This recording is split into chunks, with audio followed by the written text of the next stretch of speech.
है ना। हम्म, तो ये किनकी कॉपी थी, जूही जी की कॉपी थी क्या? नहीं हम्म, सर, मेरी कॉपी थी।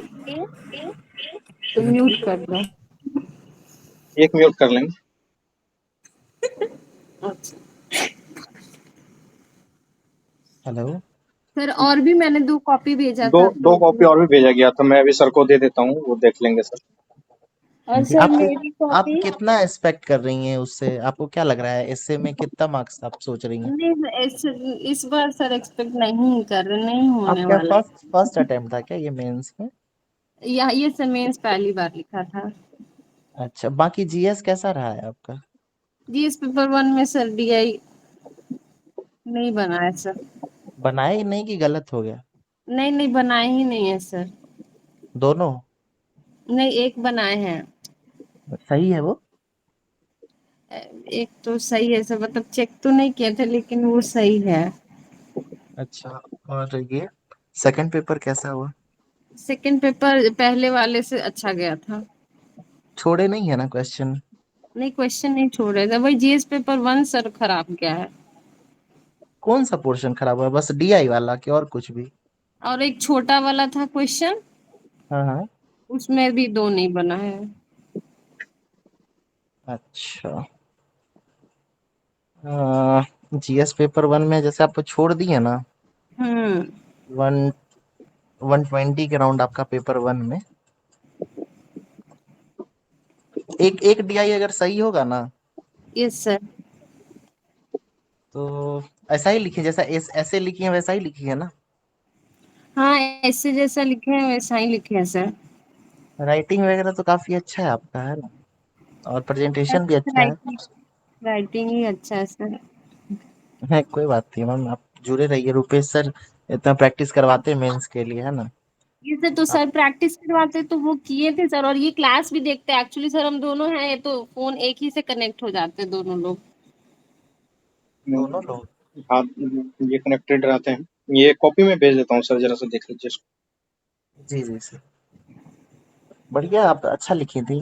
देखिए आप एकदम बिल्कुल निराश मत होइए, है ना। मैंने तो जो चांसेस हैं जितना आप। कॉपी देखा है सर ना, तो उसमें निराशा का भाव तो हमको नहीं लग रहा है इसके कॉपी से देख के, हाँ क्योंकि बिल्कुल बिल्कुल। कुछ कॉपी जो देखा है मैंने, इससे भी थोड़ा सा मतलब कि कामनी गलत, स्थिति में था। सही बात है। इससे भी ठीक है, बेकार तो ही देखे आपका डीआई जो है, अगर एक भी सही है ना, हम्म। तो ऐसे चांसेस हो सकते हैं, है ना। और बाद बाकी जो प्रेजेंटेशन है, जितना ही लिखा गया है वो लिखा सही गया है, और ठीक तरीके से हम्म। ही लिखा गया है, तो आई होप कि रिजल्ट आ जाना चाहिए। बाद बाकी ऐसे वगैरह जो आप लिखी है ना वो अच्छा है।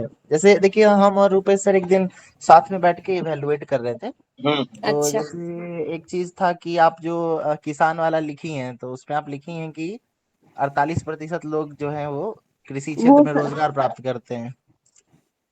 आप बताइए यस वो सर। फैक्ट सही है क्या वो? नहीं सर। है ना। तो वो कट गया। हाँ, ये वो क्या था, पापा भी देखे तो बोले कि ये इतना नहीं चुभता है। है ना ये चीज। अब जैसे आप कृषि लिखी ना, तो हाँ। जैसे आपका इंट्रोडक्शन देख के लग गया कि आप उसी समय मतलब कुछ नया बना के लिखना चाह रही हैं, है ना। Yes sir. प्री प्लान नहीं है, तो ये बहुत अच्छी बात है। आपका ऐसे जो है इससे क्या होगा, एकदम मौलिकता होगा, एकदम नयापन होगा। तो कॉपी चेक करने वाले होंगे ना, उनको भी अच्छा लगता है ऐसा नया जो कॉपी रहता है ना। नए लोग से मिलने में कितना मजा आता है। तो निबंध मतलब क्या हुआ कि आपका जो थॉट है उस विषय पे, कृषि क्षेत्र पे, उसको ही बता रही हैं आप, तो जो चेक करने वाला है उसको अच्छा लगेगा ना, कुछ नया मिलेगा। अगर आपको कुछ नहीं समझ में आ रहा था तो आप ठीक लिखें कि अ, वो आधार। आवाज नहीं मिल रही है सर। जी जी, आवाज आ रही है सर, कॉपी देख रहे होंगे। कॉपी अच्छा। भेजा भेजा गया। हम लोगों ने बैठ के उस दिन तुम्हारे ऐसे वाले कॉपी को तो काफी अच्छे से जी देखा था, रिव्यू किया था।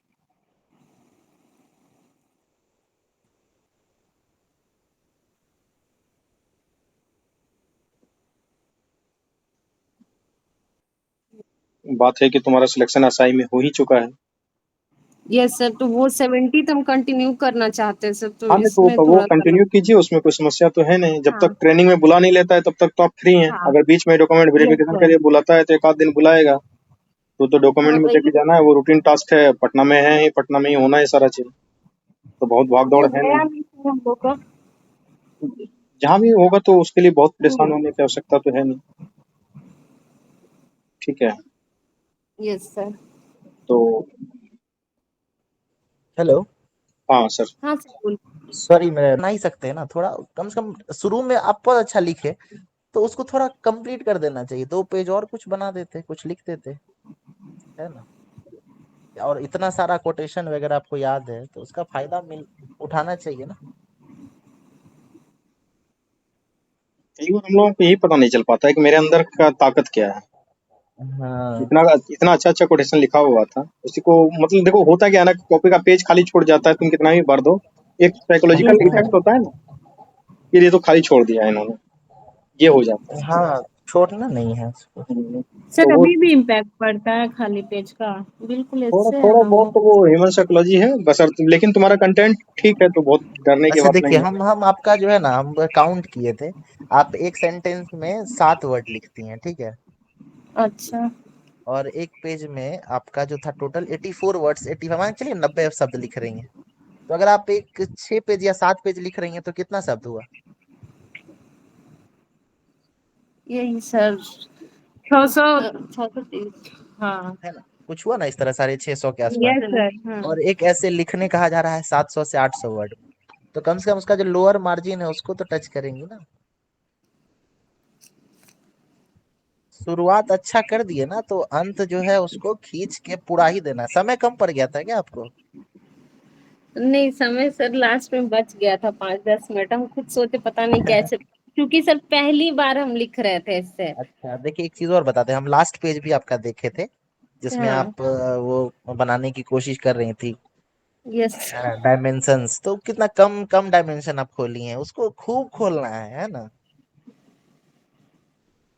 समझ रहे हैं उससे आप? पहले सर कभी ऐसे लिखे नहीं थे सर, मतलब एग्जाम, हाँ, इसलिए वो लगा कि प्रैक्टिस का भी बहुत असर पड़ा। और कोई बात नहीं है अभी, अच्छा एक्सपीरियंस हुआ ना। आप देखिए, अगली बार क्लियर हो, हमको तो लग रहा है इस बार भी हो सकता है क्लियर। ठीक है। पता नहीं सर, देखते हैं। हाँ, आपका कोई क्या है, कैटेगरी वगैरह भी है? EWS है सर। EWS है। यस ठीक है, सर। देखिए ना, चांसेस हैं, ऐसा नहीं है कि अगर आपका जीएस पेपर थोड़ा साथ दे गया ना इसमें, ये जो आपका एसए पेपर है ना, उसमें हम यस सर। फ्रैंकली कहें ना, तो ये 120 130 वाला पोटेंशियल है। ठीक है, उतना अगर तक आ सकता है। 120 130 के आसपास भी रहता है ना सर, और GS1 GS2 साथ दे जाता है, तो मेंस में तो सिलेक्शन होने का चांसेस है। उसके बाद यही होगा हम्म। कि इंटरव्यू में मार्क्स थोड़े से चाहिए होंगे ज्यादा, और उसके लिए हाँ। जबरदस्त प्रैक्टिस करना होगा, थोड़ा सा अपना परफॉर्मेंस अच्छा रखना होगा, ताकि हायर हम्म। लेवल का मार्क्स मिले, 85 प्लस, 90 95 प्लस, तो वो सिलेक्शन की ओर खींच के लेके चला जाता है। हाँ, आपका लिखावट अच्छा है लिखावट ना, अच्छा सब है, इसका सही रहा पॉजिटिव ना इम्पैक्ट तो। पड़ेगा। निबंध में देखिए, आप एक मैप भी बना दिए थे, हमको याद आ रहा है। सर बोले तो सर वो बस एग्जाम में जाके पहली बार इससे उतना। कोई बात नहीं, अच्छा। कार्तिकेयन सर कभी आएंगे ना ग्रुप में, तो हाँ। वो हाँ जब निबंध पे जब इनपुट देते हैं ना, तो उसको सुनिएगा बस एक बार, ठीक है। एक दो बार आप उसको सुन भी लीजिएगा ना, तो काफी फायदा होगा, ठीक है। सर, इत- यस निबंध में पॉइंट वाइज लिखने में इम्पैक्ट पड़ता है? कोई इम्पैक्ट नहीं है, आप पॉइंट लिखिए, तो पॉइंट जब निबंध में लिख रही है ना पॉइंट में, तो उस पॉइंट को हाँ। समझाना होता है, ठीक है। यस सर, मैं समझाई तो हूँ, रुपेश सर कॉपी देखे, पर सब लोग बोल रहे ये जीएस की तरह लिख दी हो, ऐसे नहीं लिखना होता है। पॉइंट को लिखे है पॉइंट ना, तो तो ऐसा लंबा आप करना देखिए, रहता है थोड़ा सा, ठीक है। लंबा करना होता है, सर आप और मेरा हर कॉपी तो देखे हैं सर, बताइए। हाँ, अलग अलग पॉइंट में ना अलग अलग जुड़ाव पॉइंट होना में लिखी चाहिए। है ये, उससे कोई जी, बहुत जुड़ाव फर्क होना नहीं चाहिए पड़ेगा। पॉइंट में। सर बहुत डर लग रहा है उसी चीज को लेकर के, मैं पॉइंट में लिख दी हूँ। और बाकी तो ठीक ही, ऐसे मतलब जीएस पेपर 1-2 ठीक गया है, उसमें ना क्वेश्चन छूटा है, और वैसा मतलब एवरेज वन ठीक ठाक ही है हम देख सारा रहे हैं अभी क्वेश्चन। आपका जीएस का पेपर, अच्छा लिखी हैं आप, पॉलिटी वगैरह जो है ना, देख के अच्छा लग रहा है। हो सके तो सर स्क्रीन शेयर कर दें। हाँ, देखिए आप जैसे ये शॉर्ट आंसर छोड़ देते हैं, ये लंबा वाला देखिए, ये अच्छा लिखी हैं।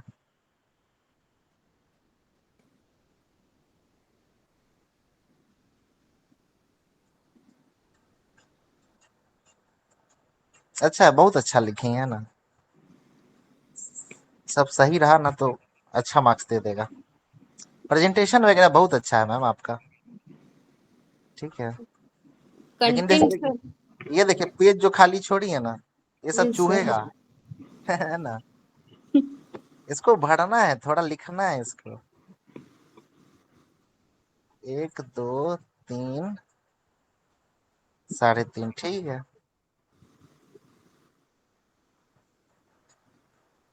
अब इस चीज का तो सर अगली बार ही ख्याल रखेंगे। पॉलिटी वगैरह जो है ना मैम, इसको अगर आप एकदम प्रिसाइज वे में लिखती हैं तो और अच्छा है। पॉलिटी बिल्कुल मैथमेटिक्स की तरह है। आर्टिकल लिखे, आर्टिकल समझाए, प्रोज कॉन्स लिखे, हो गया, काम खत्म है। इसमें बात घुमाने का कहीं ज्यादा है ही नहीं, कहीं मौका ही नहीं देता है ना। हिस्ट्री थोड़ी है। अब तो लोग हिस्ट्री को भी बहुत प्रिसाइज वे में लिखते हैं।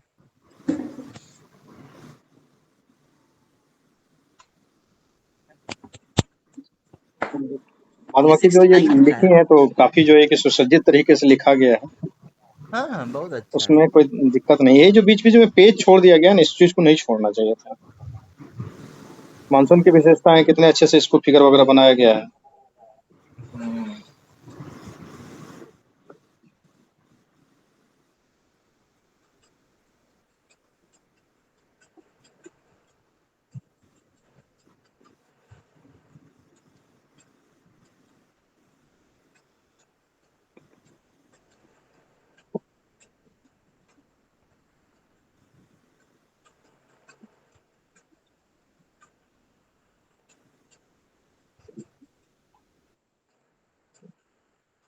इसका विशेषता नहीं लिखे आप, मानसून का विशेषता छोड़ ही दिए।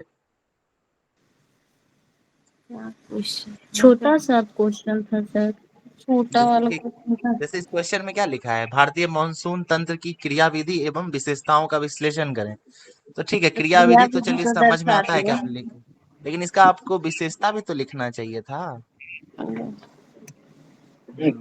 छोटा सा ही लिखते, लेकिन विशेषता विशेषता डाल देते तो वो ज्यादा, 3 4 मतलब कि पॉइंट लिख देते 8 में से 5 पॉइंट। नंबर मिलने का चांस हो जाता है ना फिर।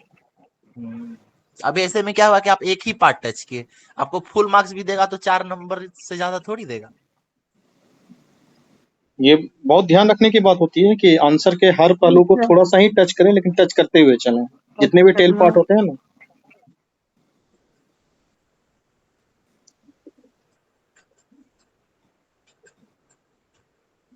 और ऐसे हम जैसे लोगों क्वेश्चन ने ये क्वेश्चन में जो देखिए बहुत सारा पार्ट था, तो तब पे अगर आप दो दो लाइन भी लिखेंगे तो आंसर कंप्लीट हो जाएगा। उस समय सर सूझता ही नहीं है सर। इसी बात का तो प्रैक्टिस है ना, इसी बात की प्रैक्टिस होती है। उस समय लगता है कि क्या लिख दे जल्दी से, क्या जो याद आ रहा है नहीं याद आ रहा, तो फिर प्रेशर भी नहीं देते दिमाग में, हाँ कि और कुछ लिखना चाहिए। एक चीज रुपेश सर हम हाँ बताना चाहते हैं जी ना, जी सर।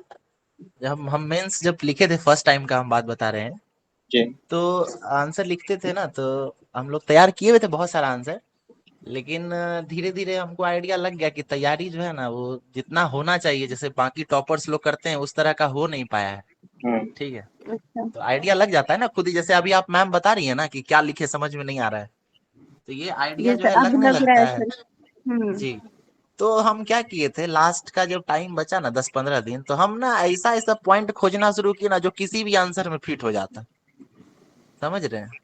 जी अच्छा। वेग वेग स्टेटमेंट सुने हैं, वेग स्टेटमेंट होता है ना, जैसे किसी लड़की को देखे, अब उसके बारे में आपको एग्जैक्ट बात नहीं पता है तो कुछ भी बोल दिएगा, अच्छा तुम बहुत सुंदर हो करके, ऐसा है ना। अरे सुंदर ही होता है ना सब तो। यस हाँ, सर ऐसा ताकि टाइप। सारे के ऊपर वो फिट हो जाए, ऐसा कुछ सब पॉइंट सब में रखना फिट हो चाहिए। जाएगा, है कि नहीं। वो कुकी कटर होता है ना, कि आप पहले से जो है कि रेसिपी को थोड़ा तैयार करके लेके जा रहे हैं, जैसे कि ढाबा वाला सब करता है कि वही पनीर हम्म। बटर मसाला है, वही सारा चीजें पहले से तैयार रहता है, बस उसको मिला के तुरंत आपको दे आप देता है। क्या क्या नाम है मैम, आपका नाम क्या है। तनुप्रिया सर। अच्छा देखिए तनु जी, देखिए अब जैसे अंतर्राष्ट्रीय संबंध वाला क्वेश्चन होता है ना, या इंटरनेशनल ऑर्गेनाइजेशन वाला, तो यस उन सब का आंसर तैयार करना कितना आसान है। आप हाल फिलहाल में जो दुनिया में हाँ। चल रहा है ना, सब उसी से जुड़ा हुआ है ना। Yes sir. पहला पॉइंट ये लिख दीजिएगा कि संगठन या जितने भी लोग थे, सब मिल के जो है आतंकवाद के लिए जो है बात किए हैं, वैश्विक शांति के लिए बात किए हैं। दूसरा जैसे पॉइंट नहीं जैसे बात हो दीजिएगा। रहा है, रसिया यूक्रेन। टेररिज्म हो गया, क्लाइमेट चेंज हो गया, ये सब पे जैसे सब बात कर रहे हैं, हाँ, हर है ना। मतलब जो भी इंटरनेशनल रसिया रिलेशन का चल यूक्रेन रहा वॉर का बात कर देते, फिर कह देते कि मिडिल ईस्ट में जो प्रॉब्लम है उसको लेके बात की गई है। फिर है। यस जलवायु सर। परिवर्तन को लेके, कोरोना के बाद जो विश्व में परिवर्तन हुआ है उसको लेके बात की गई है। डिजिटल अर्थव्यवस्था को लेकर बात की गई है। ब्लू इकोनॉमी को लेकर बात की गई है ना। ऊर्जा को लेकर बात की गई है। तो इस तरह करके जुड़ सकता है। इंडो पैसिफिक क्षेत्र में शांति किस तरह बहाल हो उसको लेकर बात की गई है।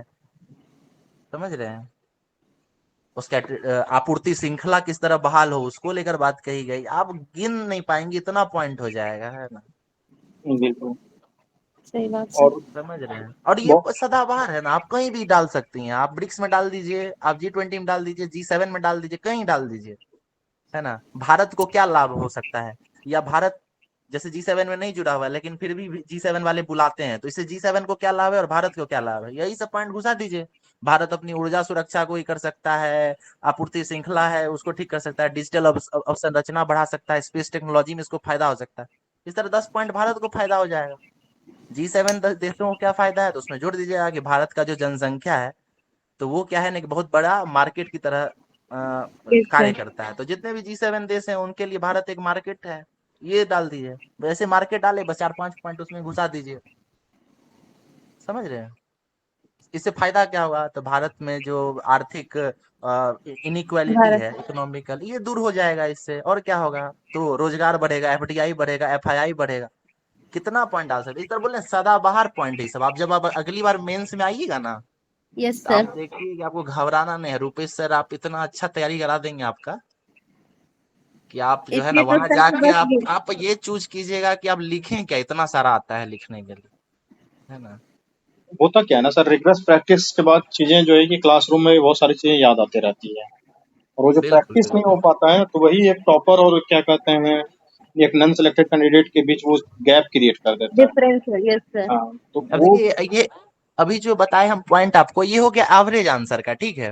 हम्म। अब इसी को देखिए टॉपर वाला आंसर कैसे बनाया जाता है। जितने भी पॉइंट हम बताए ना आपको, हम्म। उसमें आप जो है कुछ फैक्ट घुसा दीजिए। फैक्ट क्या हो सकता है, जैसे आप वेग स्टेटमेंट ये डाल सकते हैं कि इंडो पैसिफिक क्षेत्र में शांति बहाल करने की बात कही गई। अब उस क्षेत्र से जुड़ा हुआ कोई स्कीम है, कोई डाटा है, आप वो डाल दीजिए, है ना। बस यस ये सर। स्टेटमेंट जो टॉपर वाला आंसर हो गया, सीधा है। जैसे एक लाइन आप ये लिखे कि भारत में कृषि संबंधित अनेक चुनौतियां हैं, ठीक है। हम्म। अब ये हो गया वेग स्टेटमेंट। अब ये भी ठीक है, अपने आप में पर्याप्त है। लेकिन इसी को इस तरह लिखे कि भारत में कृषि संबंधित अनेक चुनौतियां हैं। इस बात का अंदाजा इसी बात से लगाया जा सकता है कि भारत की 70% आबादी कृषि क्षेत्र में कार्य करती है, क्षेत्र परंतु में अभी समझ भी गया। यह GDP का 17% ही योगदान दे पाती है। अब वही स्टेटमेंट जो है ना भरा पूरा लग रहा है। समझ रहे हैं। Yes sir. तो इस तरह करते करते हो जाता है। अभी ठीक है। लेकिन बहुत प्रैक्टिस करना है सर। नहीं नहीं, ऐसा कुछ नहीं है। देखिए दिमाग जो होता है ना तन्नू जी, वो जब आप पीटी पढ़ते रहिएगा तो पीटी की तरह काम करता है, और मेंस मेंस पढ़ते पढ़। रहिएगा तो मेंस की तरह काम करता है। आप एक गौर कीजिएगा कि जब पीटी की तैयारी करते हैं ना तो ऑब्जेक्टिव हो जाता है हमारा दिमाग, और जब मेंस की तरह लिखेंगे तो फिर उसी तरह हर चीज सब्जेक्टिव वे में याद आता है ना। रुपेश यस सर को सर। भी काफी आइडिया होगा इस बारे में। सर तो खैर बहुत अच्छा बताते हैं, मेंस लिखना इनसे बहुत ज्यादा सुधार हुआ है। कार्तिकेय सर भी जुड़ते हैं तो वो भी बताते हैं, वो साइंस एंड टेक का क्लास ले रहे थे तो बहुत सारे पॉइंट उसमें वो बता रहे थे। बिल्कुल बिल्कुल, है ना। तो बस एनर्जी। डायमेंशंस खोलने होते हैं। आंसर में डायमेंशन रहेगा ना, जैसे कार्तिकेयन सर आते हैं देखते हो एक एक टॉपिक पे उनको कितने डायमेंशन याद है। सारे हम्म। क्लियर है सर उनके भी। ठीक है, तो वही चीजें करना होता है कि जब हम लोग एक एक टॉपिक पढ़ रहे थे मेंस के क्लास में तो देखो वो एक एक टॉपिक पे 10-10 मिनट 5-5 मिनट 7-7 मिनट लगातार बोल लेते थे। 10 मिनट बोलना एक टॉपिक पे कम बड़ी चीज नहीं होती है। जब सही आप बात। उसको क्या कहते हैं 10 मिनट के चीजों को आप लिखेंगे ट्रांसक्रिप्ट के फॉर्म में तो वो कितना लंबा हो जाएगा। तो यही चीजें हम्म। होता है कि इस चीज का ध्यान रखना होता है। बाद बाकी जो भी लिखे हो वो ठीक है, आंसर सही गया है। बहुत बेकार तो इसको कहा ही नहीं जा सकता है, खराब भी नहीं कहा जा सकता है। हाँ, एवरेज एवं खराब एवरेज खराब है। नहीं है ये। एवरेज से ज्यादा ही ऊपर है, तो बहुत उम्मीद। एवरेज से ऊपर ही है। आप गंदा आंसर देख ही नहीं है ना हाँ, वो क्या देखे होता है। नहीं है आप। मेरे पास बहुत सारा कॉपी ऐसा आया था, अगर भेज दें तो आप हंसेंगे देख के कि इसका भी मेंस होएगा क्या, इन्होंने मेंस लिखा है क्या, ये मेंस का हम्म, स्टूडेंट भी था क्या, ऐसा ऐसा कॉपी मैंने देखा है। ठीक है, तो चूंकि हम लोगों के पास बहुत सारी कॉपी आते रहती हैं, तो एवरेज से ऊपर है, और एवरेज लड़कों का सिलेक्शन हो ही जाता है। बहुत परेशानी होने की कोई बात ही नहीं है, वो सिलेक्शन हो जाना चाहिए। बहुत पॉजिटिव उम्मीद है। बाद बाकी इंटरव्यू का तैयारी जो है कि अभी से शुरू कर दो, क्योंकि 10-15 दिन का ही गैप मिलने वाला है, जिस तरीके से कैलेंडर अपडेट किया गया है। थोड़ा जो है कि जब भी बोलने का प्रयास करें तो शब्दों का चयन पे ध्यान रखना है, अच्छे से बोलना है, मिरर के सामने प्रैक्टिस करना है। और इंटरव्यू का बहुत सारा वीडियो अपने ही यूट्यूब चैनल पे होगा। स्टार्टिंग के दरमियान 67-68 का इंटरव्यू काफी लंबा, उस समय जो है कि हम लोग इंटरव्यू का क्लास लिए थे, उसमें समय भी बहुत ज्यादा मिला था। ठीक है, तो उसको देख सकते हो जाके, वो पीछे देखना, उसमें बहुत सारी चीजें, बिहार प्रशासनिक सेवा के बारे में, बिहार के प्रशासन के बारे में, इंटरव्यू गाइडेंस के बारे में बहुत लंबा लंबा क्लास उस समय चला करता था। तो वो होगा स्टार्टिंग के, क्या कहते हो, 2023 अक्टूबर के आसपास में चले जाना। वीडियो पुराना वाला होगा इंटरव्यू का। ठीक है, तो उसको देखना यस निकाल सर। निकाल के। उसमें डेली हम लोग, कार्तिकेयन सर, बहुत सारे लोग और भी, गौरव सर आते थे, बबीता मैम आती थी, जितने भी लोग हैं वो सारे सिलेक्टेड लोग आते थे। और मॉक इंटरव्यू भी होगा, साथ के साथ इंटरव्यू में क्लास भी करवाते थे, तो क्लास भी डाले हुए हैं बहुत सारा। उस चीज को देखना और खुद से प्रैक्टिस करो। ठीक है, तो जो लोग भी मेंस दिए हुए हैं, तो थोड़ा सा समय इस बात का ध्यान रखें कि अब आप जब भी बात करें, अपने बात के दरमियान चीजों को छोटा करके बोलना है, किस तरीके से हर एंगल को लेके बोलना है, शब्दों का चयन कैसा करना है, इन सब चीजों का छोटे छोटे चीज रहता है, बस ध्यान रखना होता है। इंटरव्यू में बहुत कुछ होता नहीं है, यही सारा चीजें। बाद में कि जैसे रिजल्ट आता है तो तुम लोग तैयारी करवाते ही, वो तो करवाएंगे ही। ठीक है, तो उम्मीद है कि सिलेक्शन होना चाहिए, इसमें कोई डाउट अभी भी हमको नहीं लग रहा है। बचे भी बहुत थे, कुछ बच्चे तो बहुत शानदार थे, जैसे संजय जी हो गया, शालिनी मैम हो गया, या फिर क्या कहते हैं वो सुमन थी। हाँ। उसके बाद क्या कहते हैं वो सोनू था। सोनू का सिलेक्शन कैसे नहीं हुआ, आज तक हमको ये बात पच नहीं रहा, इतना अच्छा उसका इंटरव्यू है, जाके कभी देखना। और उसके बाद राहुल था, उस लोगों का सिलेक्शन हो गया। उसके बाद अमित था, अमित का भी सिलेक्शन हो गया है। बहुत लोगों का नाम भी याद नहीं है, चेहरे से याद है। बहुत लोगों का सिलेक्शन हुआ था उस बैच से। उसके बाद 68 में भी लगातार उन लोगों का फिर से सिलेक्शन हुआ, वो बायजू वगैरह आता था पढ़ने के लिए। सभी लोगों का सिलेक्शन हुआ 68 में। कितना तो जेलर जेल सुप्रिटेंडेंट में चला गया, कुछ एमईओ बन गया है। तो सारे सारे के सारे लोग ट्रेनिंग में है। अभी एमईओ वाले को तो ट्रेनिंग खत्म हो गया है, उसको भेज दिया गया है जिला। इस तरीके से कई सारे डिपार्टमेंट वाले को निकाल दिया गया है, वहाँ से भी पार्ट्स उनका ट्रेनिंग पूरा कर दिया गया है। वो सभी लोगों का, उसमें ऑडिटर का भी इंटरव्यू हम लोग लिए थे, तो ऑडिटर में भी कुछ लड़का था, कुंदन था, वो केतन था, वो सारे लोगों का इंटरव्यू लिए थे हम लोग। बहुत का तो अब नाम याद नहीं है हमको। ठीक है, तो वो सब होगा, उसको देखना। और कुछ लड़के ऐसे आते थे, वो रेलवे में कुछ काम करने वाले लड़के थे, वो ठीक से ढंग से बोल भी नहीं पाते थे, तो वही सी बात है कि उस तरीके से नहीं करना है। कुछ थे ऐसे जो कि उन्होंने मॉक देने का प्रयास नहीं किया, कभी दिया ही नहीं, कभी कुछ किया ही नहीं। अपने जानने वाले हमारे ही कुछ कंसर्न के लोग थे, उन्होंने जो है कि उनको मैं बोला कि कोई दिक्कत तो है नहीं, आके मॉक दो, प्रैक्टिस करो। उसके बाद भी नहीं किया, और वो फाइनली इंटरव्यू में मार्क्स कम रह गया। तो अब ये प्रयास करना है कि इंटरव्यू में मार्क्स कम नहीं रहे। इस बात के लिए किसी भी तरीके से इंटरव्यू में मार्क्स बढ़े, तो उसकी तैयारी अभी से स्टार्ट कर दो, थोड़ा थोड़ा करके। और माइंड से मतलब कि तैयार रहो कि हाँ, फिर इंटरव्यू देना है तो कैसे बोलना है, कैसे चीजों को बैठना है। डरना नहीं है, हड़बड़ाना नहीं है, सब कितने भी टफ सवाल आ जाए। ठीक है, और फिर जब इंटरव्यू स्टार्ट करेंगे तो उसमें तो बहुत सारे ऑफिसर्स को फिर बुलाएंगे, तो डेली कुछ ना कुछ इंटरेक्शन होते ही रहता है। बहुत सारे लोगों को बुलाया था मैंने पिछले बार, बहुत सारे प्रोफेसर को भी बुलाया था, जो जैसे डिपार्टमेंट के जैसे जैसे लोग थे, उन लोगों को भी बुलाया था बात करने के लिए। वो कुछ लड़की ट्रिपल ई की थी, तो उनके लिए ट्रिपल ई के प्रोफेसर का इंतजाम किया गया था, बाकायदे उनको एनआईटी के प्रोफेसर को बुलाया गया था। उसके बाद कुछ इकोनॉमिक्स से थे, तो इकोनॉमिक्स के प्रोफेसर को इनवाइट किए थे। उसके बाद कुछ मैम को बुला करके वो क्या कहते हैं, ड्रेसिंग सेंस कैसा होना है, साड़ी कैसे पहनना है, ये और भी वो मेकअप वगैरह क्या क्या होता है, ये सारा चीज, तो वो मैम को बुला करके उनका भी इंतजाम करवा दिया था। वो अच्छी स्पीकिंग इंग्लिश थी उनका, कैसे बोलना है, कैसे ग्रीटिंग करना है। उसके बाद क्या कहते हैं, एक मैम को बुलाए थे जो कि वो बहुत जगह जो है कि रिप्रेजेंट कर चुकी हैं इंडिया को, जैसे कि श्रीलंका गई थी, और भी कई सारे फॉरेन कंट्री में वो रिप्रेजेंटेटिव रह चुकी थी, तो उन लोगों को भी बुलाया था। वो नेशनल चैंपियनशिप कुछ लोग जीते हुए खिलाड़ी थे, तो उनको उनसे भी बुला के इंटरेक्शन करवा दिया था, ताकि हर फील्ड के लोगों से आप इंटरेक्ट रहें। और उससे होता क्या है कि चीजें मुकम्मल हो जाती है। 67th में बहुत लंबा क्लास लेने का मौका मिल गया था, क्योंकि लंबा समय तक एक तो इंटरव्यू चला था, और दूसरा है कि बीच में गैप भी अच्छा खासा था। और डेली बच्चे आते थे इंटरव्यू दे करके, तो वो 1-1 डेढ़-डेढ़ घंटे की क्लासेस हुआ करते थे, उसमें वो बताते थे सर आज मेरा ऐसा गया, ऐसा पूछा गया। तो काफ़ी मतलब कि शालिनी दी का देखा था सर, शालिनी दी वो शेयर कर रही थी कि मेरे से ये पूछा गया था, ये ऐसे पूछे थे, हाँ, तो वो सब वो वाला वीडियो देखा था सर मैंने। देखे होंगे। तो शालिनी को तो बोले हैं, वो अभी अररिया में पोस्टिंग ली है, ठीक है। तो परसों हम हाँ बोले थे कि आना है टॉप करने के लिए, कुछ बच्चों को गाइड करना है। तो बोले कि सर थोड़ा सा फ्लैट शिफ्ट कर रहे हैं, उसके बाद जो है कि किसी दिन मौका मिलता है तो फिर आएंगे। तो बोलेंगे तो बुला देंगे। सर। वो जितने लोगों को आपने देखा है वो सारे के सारे लोग कांटेक्ट में हैं। जिनको भी आप बोलेंगे कि इनको बुलाना है तो उसको सिर्फ मैसेज करने का रहता है, उसके बाद वो हाजिर होते हैं। संजय जी जो भी है, रंजीत जी हैं या गौरव जी हैं, सोनू जी हैं, तो उनका तो खैर सिलेक्शन हो गया यूपीएससी में, तभी वो यूपीएससी में लगे हुए हैं। ऐसे बहुत सारे लोग हैं, बहुत सारे सर सिलेक्टेड वो कैंडिडेट हैं। सर ये बोल रही थी मैं कि ग्रेजुएशन मेरा मैथ से है और फिर इधर हिस्ट्री है ऑप्शनल में, हाँ, बीपीएससी में, और हाँ। एफएओ में इकोनॉमिक्स है ऑप्शनल में, और फिर एमए है हिस्ट्री से, तो क्या क्या पढ़ना होगा? एमए हिस्ट्री से है, हाँ, और और एफएओ में इकोनॉमिक्स है और बीपीएससी में मेरा हिस्ट्री है ऑप्शनल, और इधर जो है आपको मैथ्स ऑप्शनल का ऑनर्स क्या है। लेना देना?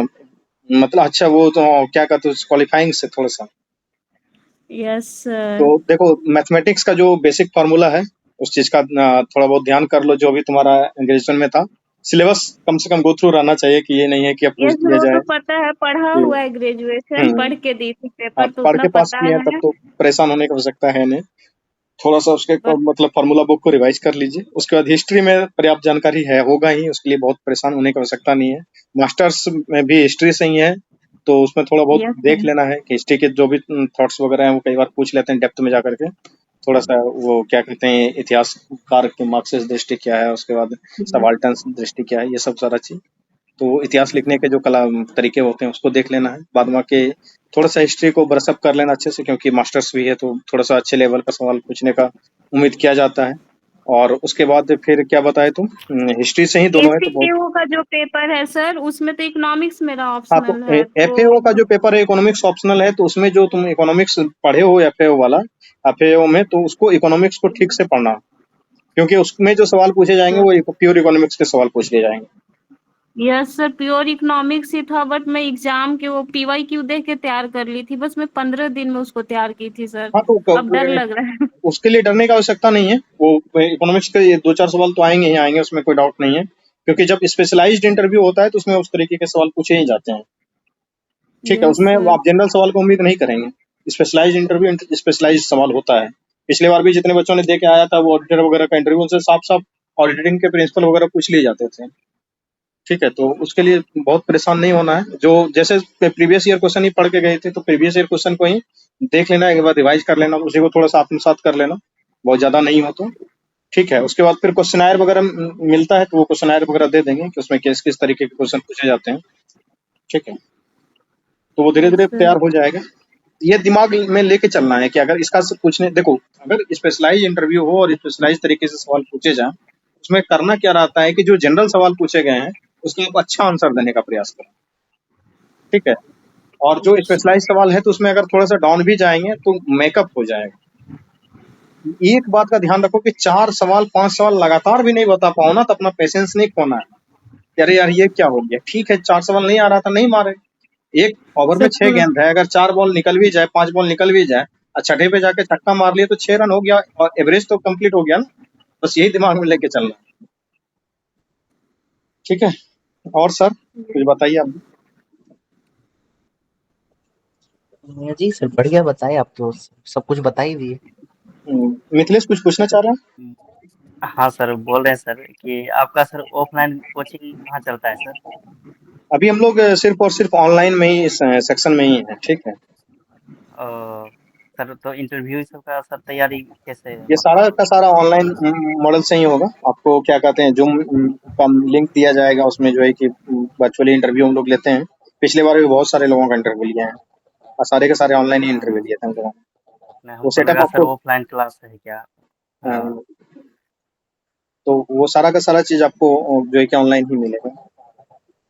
हाँ। पिछले बार और भी लिए सर थे, सर बहुत इंटरव्यू अररिया लिए में थे। अब अररिया में सर पानी में कौन सा पोस्ट में है? अब अररिया को तो मुझे जानकारी है नहीं, तो मैं बता सकता हूँ। और इतना ऑफलाइन यहाँ ऑनलाइन में सोचने की आवश्यकता नहीं होती है। आपको कैसे बैठना है, कैसे क्या करना है, वो सारा चीज बताया जाएगा। माइक को कहाँ पे रखना है, कैसे जो है कि आपको बोलना है, आपका आई कांटेक्ट क्या है, वो सारा चीज हम लोग यहाँ से चेक कर लेते हैं।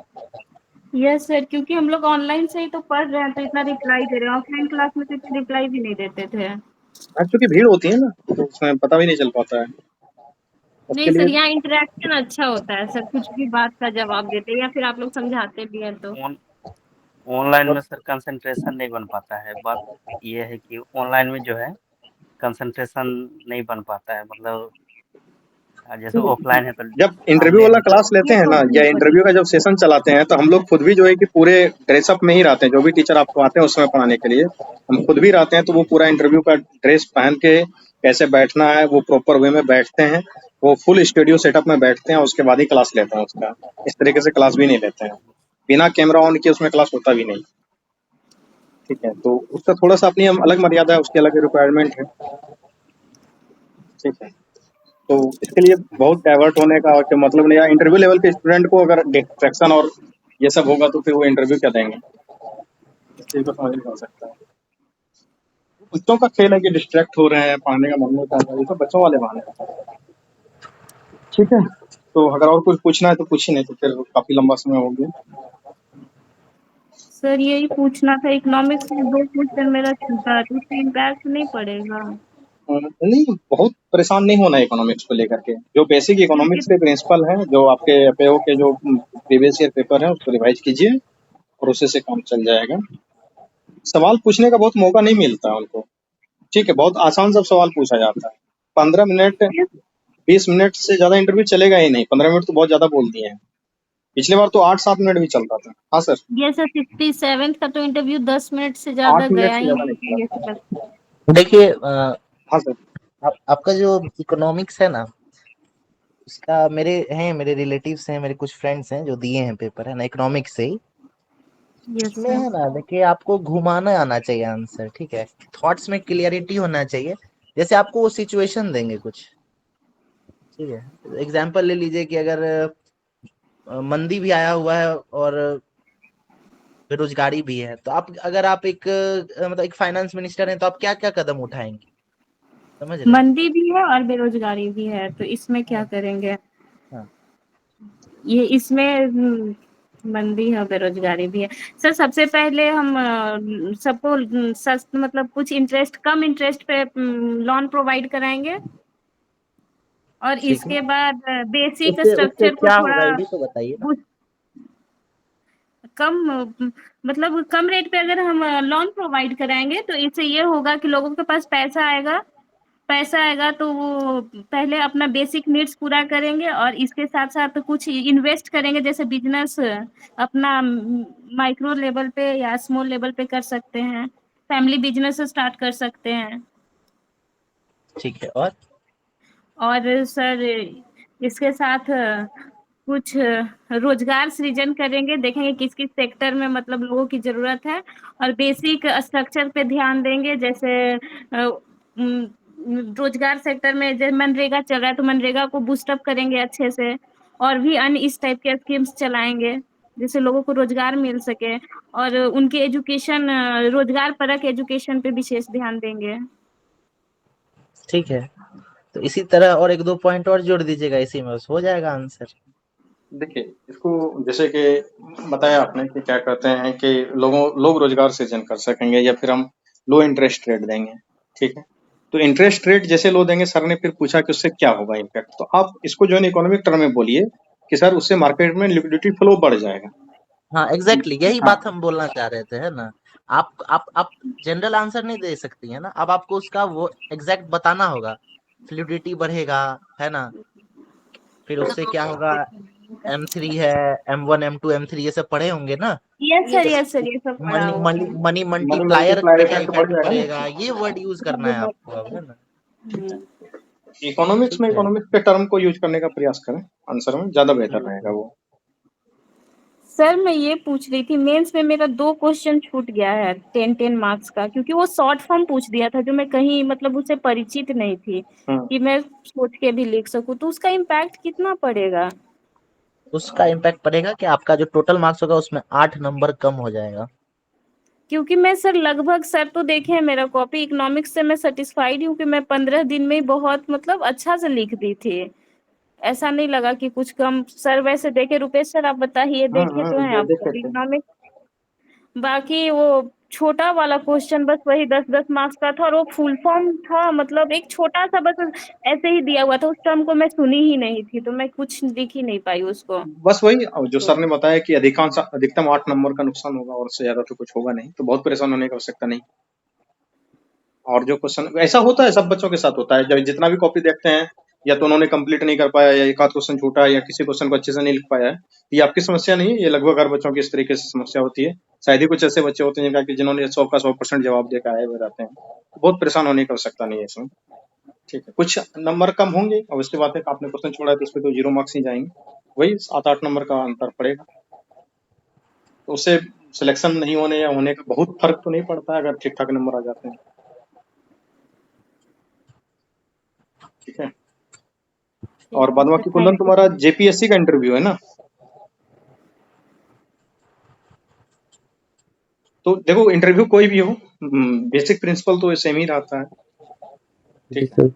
कुंदन, तुमको हम एक चीज कहना चाहेंगे कि जितना भी टर्म बोलते हो, जो भी जवाब देते हो, हमेशा ये तुम जी सर। बहुत एकदम से प्रयास करो कि शॉर्ट फॉर्म में जवाब दे, कम से कम शब्दों में जवाब कैसे दें। बहुत बात को घुमाना नहीं है, वो जिलेबी बनाना नहीं है इंटरव्यू में, सीधा स्ट्रेट ओके फॉरवर्ड में आंसर देना रहता है। 8 मिनट 10 मिनट के अगर दरमियान तुम्हारा इंटरव्यू हो गया, या 15 मिनट के दरमियान, उसमें तुम 15 मिनट में 3-4 बातें इंपॉर्टेंट बोल पाए, तो तुम बहुत गंदा इम्पैक्ट पड़ने वाला है तुम्हारे आंसर पे। जिस तरीके से तुम सवाल भी क्लास में पूछते हो, हम 3 मिनट बोल लिया, हम ढूंढ रहे हैं कि सवाल इसमें से क्या है। बैकग्राउंड नहीं बनाना है, सीधा स्ट्रेट फॉरवर्ड बोलो कि हाँ सर ये पूछना है, ये करना है, ये स्टेप लेंगे, 4 स्टेप, 1 2 3 4, इस तरीके से एकदम बोलो। ठीक है। जैसे हम लोग बेसिकली जब पढ़ाते हैं इंटरव्यू में, तो ये पूछते हैं कि जैसे आज का आपने न्यूज़पेपर पढ़ा, ये पूछने का प्रयास करते हैं, बताइए आज का आपने अखबार पढ़ा है। ये बहुत बेसिक क्वेश्चन पूछ लिया जाता है कई बार इंटरव्यू में, उसको आप कैसे जवाब करेंगे? बिल्कुल सर, हाँ पढ़ा है सर, बताइए क्या देख पढ़ा के है? आए।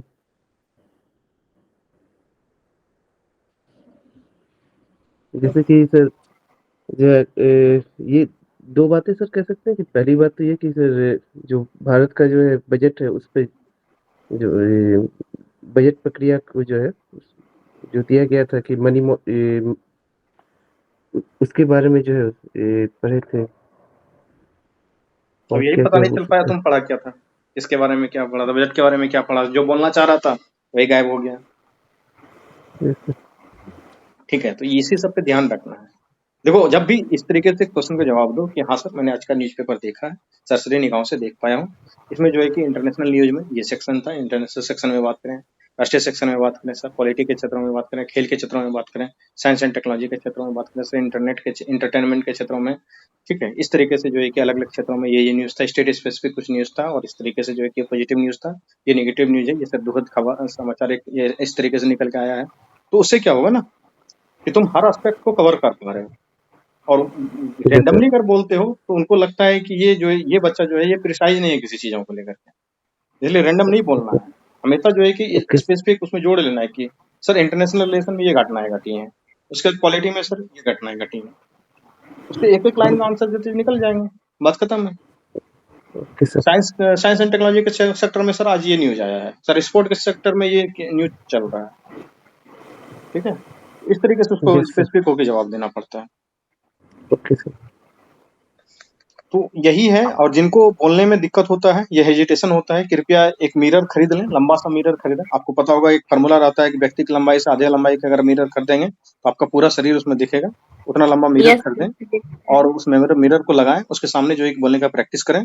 दूसरा ये उपाय है, जिनको भी हेजिटेशन हो रहा है बोलने में, वीडियो ऑन करें अपने कैमरा का, उसके सामने बैठें और 3 4 5 मिनट जो है कि किसी टॉपिक पे बोलें, और फिर उस वीडियो को रिकॉर्ड करके पुनः सुने। ठीक है। Yes sir. उसका हम लोग जो इंटरव्यू लेते हैं तो उसका तो फिर वीडियो फॉर्मेट प्रोवाइड करवा ही देते हैं। हाँ सर। जिन लोगों का इंटरव्यू है ना, वो क्लास जो लेते हैं अभी, वो कैमरा ऑन करके लेना चाहिए। बिल्कुल। अभी भी जो आप क्लास लेते हैं ना, उसमें कोशिश कीजिए कि आप लोग कैमरा ऑन करके लें। जिनका इंटरव्यू है वो तो जरूर लें। जब क्लास में आप क्लास को ज्वाइन करें तो वो कैमरा ऑन होना चाहिए। ठीक है, तो आप कैसे बैठते हैं, कैसे क्या करते हैं, वो सारा चीज इसमें दिखता है। और इंटरव्यू वाला जब क्लास स्टार्ट होता है तो उसमें ये नेसेसरी रहता है कि बिना कैमरा के ऑन की हम लोग पढ़ाते ही नहीं है। जो भी टीचर्स रहते हैं वो खुद भी ड्रेसअप में रहते हैं, एकदम पूरा फुल ड्रेसअप टाई वगैरह लगा के बैठते हैं, ताकि वो दिखना चाहिए ना कि एक प्रोफेशनलिज्म है। ठीक है, तो इन सारे छोटे छोटे चीजों का ही ध्यान रखना है। इंटरव्यू में बहुत कुछ होता नहीं है। इंटरव्यू में जो व्यक्ति इसके साथ अगर गप करने के लिए अगर आप जानते हैं अच्छे से, बात को बनाने के लिए जानते हैं, कि इंटरव्यू को अगर आसान से शब्दों में कहें तो उच्च स्तर का बौद्धिक गप होता है और कुछ नहीं होता है। आप इतना ही समझ के चलिए कि आपके इंटरव्यू में आपके परिवार के 4 बौद्धिक सदस्य आए हुए हैं, बुजुर्ग सदस्य आए हुए हैं, जो पढ़े लिखे प्रोफेसर्स हैं। वो आपसे बैठे हुए हैं और आपसे बातचीत करना चाह रहे हैं।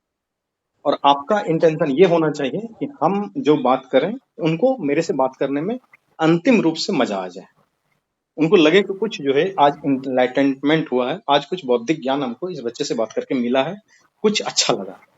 बस ये मतलब वो कहा जाता है इंटरव्यू में कि अगर आपके ऊपर वो आपके कहे गए शब्दों के ऊपर मुस्कुरा गए तो 20 नंबर बढ़ जाएगा, और आपके ऊपर वो मुस्कुरा गए, आपके किसी मूर्खता के ऊपर मुस्कुरा गए, 40 नंबर का नुकसान होने वाला है। तो ऐसा कोई हरकत ना करें इंटरव्यू में जिससे कि आपके ऊपर वो मुस्कुराए, और ऐसा जवाब जरूर दें ताकि उनको लगे वाह क्या बात है, बच्चों ने कितना अच्छा बोला। एक चीज जानिए कि 25-26 साल के बच्चों से इंटरव्यू में कभी भी जो है कि उच्च बौद्धिक स्तर क्षमता की बातों का जो है कि वो खुद भी एक्सेप्टेशन नहीं करते हैं। जैसे आप कैसे छोटे बच्चों से जब सवाल पूछते हैं तो वहाँ क्या कुछ सोचते हैं कि ये छोटा बच्चा है 5 क्लास का तो बहुत बड़ा जवाब दे देगा, नहीं। लेकिन जब वो 5 क्लास का बच्चा अपने स्तर से थोड़ा सा भी अच्छा जवाब दे देता है तो लगता है वाह वाह क्या बात है, क्या नॉलेज है इसको। बस इसी तरीके से आप ग्रेजुएशन किए हुए हैं, वो 20 साल से प्रोफेसर है, उनको लगता है अरे चलो थोड़ा सा ग्रेजुएट लड़का इतना अच्छा जवाब दिया, वाह। जहां उसके अंदर से वाह निकला, समझ लीजिए आपका नंबर जो है कि 90 से पार हो गया, 90 से पार हो गया, मतलब कि सिलेक्शन कोई नहीं रोक सकता है, मेंस में चाहे कितना ही खराब नंबर आया। ठीक है, तो इतना 90 ही से अंतर 5 है। नंबर। ये तो इसी बात का ध्यान रखना, ये बेसिक मूल सिद्धांत है इंटरव्यू का। डरने की कोई आवश्यकता नहीं। डर के क्या मिलने वाला है, कुछ नहीं। डरेंगे क्यों, जाएंगे बात करेंगे आएंगे। संजय जी का वो अपलोडेड होगा, ठीक है, उसमें देखना संजय जी का इंटरव्यू में जाके किस तरीके से उन्होंने जो है कि बात को घुमा घुमा के इंटरव्यू दिया था। बहुत शानदार इंटरव्यू दे के आए थे, और इसी कारण संजय जी का रैंक 96 है, को पता होना चाहिए। संजय जी इसी प्लेटफॉर्म से जुड़े थे और बहुत ही ध्यान से वो डेली आते थे बैंक से जॉब करके, और डेली जुड़ते थे, डेली सुनते थे चीजों को, बहुत अच्छा आंसर देते थे। और देखिए आज वो जिला कार्यक्रम पदाधिकारी वाका में है। 20 तो मिनट ऐसे 15 मिनट। तो वो आप जिनको भी बोलेंगे ना इंटरव्यू के क्लास के दरमियान तो उनको हम बुला देंगे, सारे लोग कनेक्टेड हैं। तो अपना अपना जो है कि फीडबैक देंगे। बहुत सारे 64 66 जितने भी पुराने ऑफिसर्स हैं, बहुत सारे ऑफिसर्स हैं हमारे पास, वो सब आते हैं। ठीक है, कुछ पूछना है तो पूछिए, नहीं तो हम चलते हैं, शायद 12 बस से ज्यादा हो गया समय। कौन कौन इस बार इंटरव्यू दे रहे हैं, मतलब इमेंस किन्होंने लिखा है, जरा हाथ पकड़ के। हाँ बोलो आलोक, कुछ बोलना है। हाँ सर, मुझे ये पूछना था कि अगर सर ये रैंक आता है सो और जो पोस्ट अलॉट होता है सो, तो वो कैसे डिसाइड होता है वो सब? रैंक आता या है अच्छी तो रैंक आने से वो अच्छी पोस्ट मिलती है, या फिर कुछ ही मिल सकता है, अच्छा रैंक आने पे भी कोई भी पोस्ट मिल सकता है? आपको फॉर्म भरवाया जाता है, उसमें प्रेफरेंस फॉर्म, ठीक है। प्रपत्र 1 प्रपत्र 2 जब भरते हैं इंटरव्यू के समय, तो उसी समय पूछ लिया जाता है कि आप कौन से पोस्ट का प्रेफरेंस देना चाहते हैं। तो आपको जो रैंक आता है और आपने जो पोस्ट प्रेफरेंस भरा है उसी के हिसाब से आपको पोस्ट मिलता है। मान लीजिए कि आपका रैंक जो है कि बहुत अच्छा है और आपने जो है कि पोस्ट प्रेफरेंस में जो है कि किसी अच्छे सर्विस को नहीं भरा है, लेवल 9, लेवल 7, लेवल 6, लेवल 8, इस तरीके की सर्विस होती है, वो बहुत सारे सर्विस प्रेफरेंस रहते हैं, उसमें हम लोग भरवाते हैं।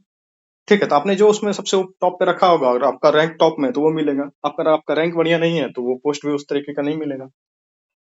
तो ये निर्भर करता है आप रैंक कितना ला रहे हैं, तो उससे सारा दारोमदार रैंक के ऊपर है। और सर्विस प्रेफरेंस भरने में कृपया करके कोई भी बच्चे गलती ना करें, नहीं तो होगा क्या कि रैंक जब आपका अच्छा भी आ जाएगा, फिर भी जो है कि अगर आपने सर्विस प्रेफरेंस को ठीक से नहीं भरा है तो अच्छा रैंक रहने के बावजूद आपको सर्विस बढ़िया नहीं मिलेगा। कई बार लेवल 7 का सर्विस लोग ले लेते हैं जबकि लेवल 9 का रैंक था उनका। लेवल 7 लेवल 9 में बहुत का अंतर होता है। आपको पता है कि एसडीएम लेवल 9 है और इधर का लेवल 7 वो जिला में चला जाता है, कैंप ब्लॉक में आप रहते हैं। तो एक एक सर्विस के बारे में हम लोग डिटेल में बताते हैं उस समय, जितना भी सर्विस आता है ना 20, 22, 25 जो भी सर्विस जिस साल निकला वो रहता है। इस सर्विस में क्या करना है, कितना पैसा है, कितना सुविधा है, क्या पावर है, शांति है नहीं, वो सब बताते हैं। ठीक है, ठीक है फिर। Thank you sir.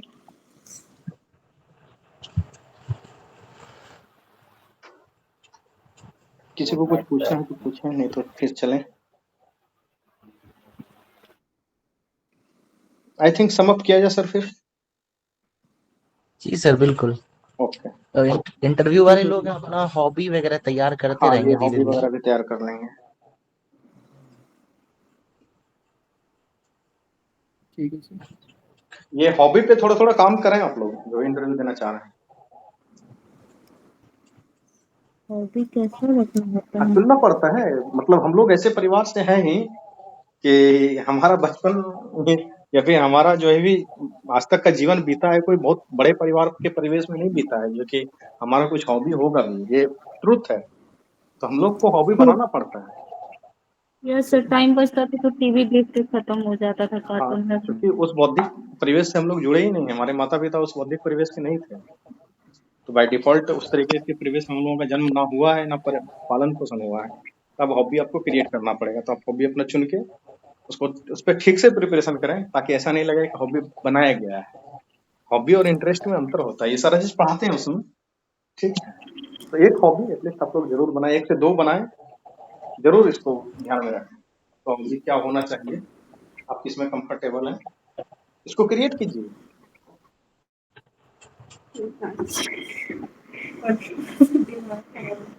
ये क्रिएट किया जाता है, सब हर साल करवाते हैं, ये रेगुलर प्रैक्टिस है।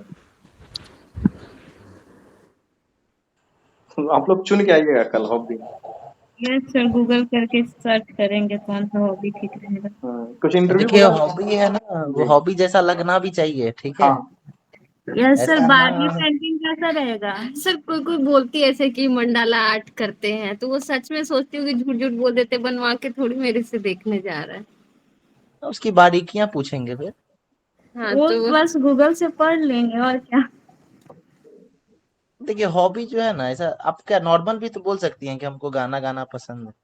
सर गाना गाने बोलेंगे तो फिर पता ही नहीं है सारे। नहीं मतलब एग्जाम्पल दिए, या खाना बनाना पसंद है, क्या गड़बड़ है इसमें। हॉबी का मतलब थोड़ी है कि कोई बहुत मतलब ऐसा काम किया जाए जो बिल्कुल अद्भुत हो, ऐसा तो बिल्कुल नहीं है। किसी क्रिकेट खेलना पसंद हो सकता है। Yes sir. हॉबी देखिए, आपकी हॉबी पूछ के वो क्या जानना चाहते हैं। सिंपल ये है कि आप अपने मन पसंद का, हॉबी मतलब ये हुआ ना कि आप वो काम जो है बिल्कुल फ्री टाइम में अपने दिल लगा के करते हैं, ठीक है। कोई रोक टोक नहीं है, कोई नियम नहीं है उसके पीछे।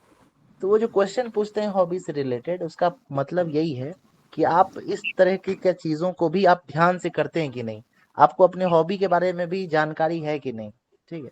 जैसे एक इंटरव्यू में हमको याद है कि किसी कोई बोला कि हमको बैडमिंटन खेलना पसंद है, ठीक है। तब उससे जुड़ा हुआ क्वेश्चन कर दिए कि बैडमिंटन जो है वो एक प्रकार से जो है ना वो पर्यावरण को भी प्रदूषित करता है, और जो जीव जंतु हैं उनको भी नुकसान पहुंचाता है, क्योंकि वो जो बैडमिंटन का कॉर्क होता है ना, वो बर्ड के फेदर से बनता है। Yes sir. ठीक है, अब इसके बारे में आपका एक नजरिया पूछ सकते हैं कि आप खेलते तो बैडमिंटन, लेकिन बताइए तो कि पेड़ सॉरी बर्ड के फेदर से बनता है, इससे बर्ड को नुकसान होता है, तो आप क्या आंसर करेंगी। ठीक है, तो हम लोग कई बार क्या होता है ना, हॉबी वाली चीजों में इस तरीके से क्रिटिसाइज करके नहीं देखते हैं चीजों को, है कि नहीं। Yes sir. तो उसका बेसिक आंसर है कि जो फेदर से बनता भी है ना कॉर्क, वो वैसे बर्ड्स को यूज किया जाता है जो पहले से ही डेड होते हैं, है कि नहीं। या दूसरा यस सर। अल्टरनेटिव है कि हम उसके जगह पे प्लास्टिक सिंथेटिक फाइबर यूज करेंगे, है ना। बता दीजिएगा कि बड़े बड़े जो टूर्नामेंट्स होते हैं उसमें अब इसी तरह का सिंथेटिक फाइबर वाला यूज होता है। हो गया यस आपका सर, आंसर अभी हम खत्म। होने लगा है प्लास्टिक का। हाँ, तो इसका मतलब हॉबी जो है ना वो इसी, ऐसा नहीं आप कुछ बोल देंगे कि हमको म्यूजिक पसंद है तो आपको गाना गाने बोलेंगे, ऐसा नहीं होता है, ठीक है। अब आपसे पूछेंगे अगर म्यूजिक पसंद है तो आपको किस प्रकार का म्यूजिक पसंद है, बोलिएगा नया पुराना कुछ भी। अगर पुराना कहिएगा या नया कुछ भी, क्लासिकल कहिएगा, फोक कहिएगा, है कि नहीं। 4-5 प्रकार है, तो उसमें उसके बारे में पूछेंगे कि फोक म्यूजिक में आपको कैसा फोक पसंद है, बिहार के कुछ फोक म्यूजिक का बताइए, नाम बताइए, फोक सिंगर्स का नाम बताइए, है कि नहीं। उसके बाद अगर आप कहेंगे हमको पुराना क्लासिकल गाना पसंद है तो आपको कोई राग के बारे में पूछा जा सकता है कि नहीं, जो पॉपुलर राग होता है, यही सब है। तो हॉबी भी है ना, ऐसा कुछ अच्छा ही रखना चाहिए, ऐसा नहीं कि चुन के आप कुछ भयानक सा हॉबी ले आइएगा, है कि नहीं, कि देख के पता लग जाता है ना कि ये बनावटी हॉबी है। कोई कह देगा हमको चेस खेलना पसंद है कि नहीं, तो सीख तो लिया है कि चलो F1 4-1 F3 इस तरह करके अलग अलग होता है, लेकिन अब जिसका सही में रुचि नहीं है ना वो पकड़ लेंगे वो लोग, पकड़ में आ जाता है। पकड़ में आ जाता है ना, और डैफ DF फॉर्म होता है, उसमें सब लिखा रहता है, तो उससे जुड़े हुए लोग ही बैठते हैं पैनल में, वो पकड़ लेंगे आपको। ठीक है। और प्रयास करेंगे, पढ़ लेंगे तो ऐसा कुछ नहीं है कि कोई परेशानी होगा। जो भी हॉबी हो उसमें सहज हो, इस बात का ध्यान रखें। हाँ, अगर गाना उसका गाने के लिए देखिए, कहीं दिया गया तो कुछ गाना तैयार हाँ रखिए, गुनगुना दीजिए। बिल्कुल। देखिए हॉबी एक तरीका ये भी है ना कि आप 2-3 हॉबी बता दीजिए, एक दो आप बिल्कुल हल्का सा हॉबी बताइए और एक आपको ऐसा हॉबी तैयार कर लीजिए जो आप नेट से ढूंढ के रखें, तो संतुलित हो जाएगा, है ना। Yes sir. और दूसरा है, देखिए हॉबी वगैरह अगर आप इंटरेस्टिंग ले बोल देते हैं और उस पर अगर आप बात करने में सक्षम है, सहज है, तो आप ये चीज मानिए ना कि आपके नॉलेज का बहुत सारा पार्ट जो है कि चेक नहीं होने वाला इंटरव्यू में, क्योंकि लिमिटेड समय है। हॉबी पे ही 10 मिनट बात हो गया, उनको भी मजा आ सही गया बात करने में। सही बात जो संजय जी का इंटरव्यू हुआ था उस पे वो गीता के ऊपर बात हो रहा था। अब ये भी तो गीता में ठीक ठाक इनका भी ज्ञान था। उसके बाद 2-4 श्लोक बोला गया, इधर से एक श्लोक ये बोले और 2 श्लोक उधर से वो फिर बोर्ड मेंबर बोले, फिर ये एक बिल्कुल श्लोक बोले। और तो समझ रहे हैं कि इंटरव्यू का माहौल क्या हो जाएगा। तो बिल्कुल। एक देखिए मैथोलॉजी जो होता है ना ये बहुत बेहतरीन हॉबी है, क्योंकि जो बोर्ड मेंबर्स होते हैं वो मतलब उस PhD उम्र किए में हुए तो चले गए जरूर रहते हैं होते ना। हैं। हाँ, तो उनको तो मजा ही आ जाता है फिर इस तरह का अगर कोई कैंडिडेट मिल जाए तो, मैथोलॉजी लिटरेचर इन सब से जुड़ा हुआ मिलता है ना, और उसको सही में अगर थोड़ा भी नॉलेज है तो फिर हम बहुत मजा आता है। एक्चुअली वो एज के साथ इनका मैच हो गया था कि संजय जी का एज भी 40-42 साल है, तो 42 ईयर के हम्म। लोग हैं। उसके बाद 4 लोग बैठे हैं जो गीता का श्लोक कर रहे हैं, इधर से एक श्लोक ये सही बोलेंगे, उधर से 2 श्लोक वो बोलेंगे। तो फिर आप सही है। समझ सकते हैं कि वो इंटरव्यू अलग ही लेवल पे चला जाएगा। और दूसरा है कि एक लड़का था जो शेर व शायरी करता था, अच्छा शेर सुनाता था। हम्म तो मैंने बोल दिया उसको कि मिर्जा गालिब वगैरह का शेर याद कर लेना, थोड़ा ध्यान रखना इन चीजों का। तो ये इंटरव्यू में एक शायरी बोले, उधर से बोर्ड मेंबर दूसरा शायरी बोले, फिर इधर से एक शायरी बोले, फिर इधर से बोर्ड मेंबर बोले। तो आप 5-7 मिनट खींच लिए इंटरव्यू बोर्ड को इस शेर व शायरी में। उनको भी मजा आ गया कि क्या कोई लड़का मिला था, शायरी सुनाया, वाह वाह क्या बात है। तो आप समझ रहे हैं नंबर कितना मिलने वाला, बरस बरस के नंबर आएंगे फिर झोला भर के। और जितना भी मेंस में कमी रहा है वो सब बराबर हो जाएगा वहां पे जाकर। तो इसलिए हॉबी से कभी भागने का प्रयास तो बिल्कुल नहीं करें, एकदम नहीं करें कि क्या कर रहे हैं तो सर डायरी लिखें, कौन सिखाया तो कोचिंग वाला। मतलब दिन ये यस सर, दिन आजकल कोचिंग वाले बोलते हैं डायरी लिखना बता हाँ, देंगे। ये दिन दिन काटने वाला हॉबी नहीं लें। ठीक है, ये सब है कि चोरों वाला काम है। ठीक है, तो वो दिखता है ना कि काम चोरी कर रहा है बंदा, उसमें कुछ ही तो प्रयास करके जाना है। शायरी है तो 100-50 शायरी याद कर लेना है, कुछ शायरों के बारे में पढ़ लेना है। ठीक है, कुछ हो गया, कविता ही है तो अलग अलग रस है, छंद है उसका, थोड़ा सा कविता याद कर लेना है।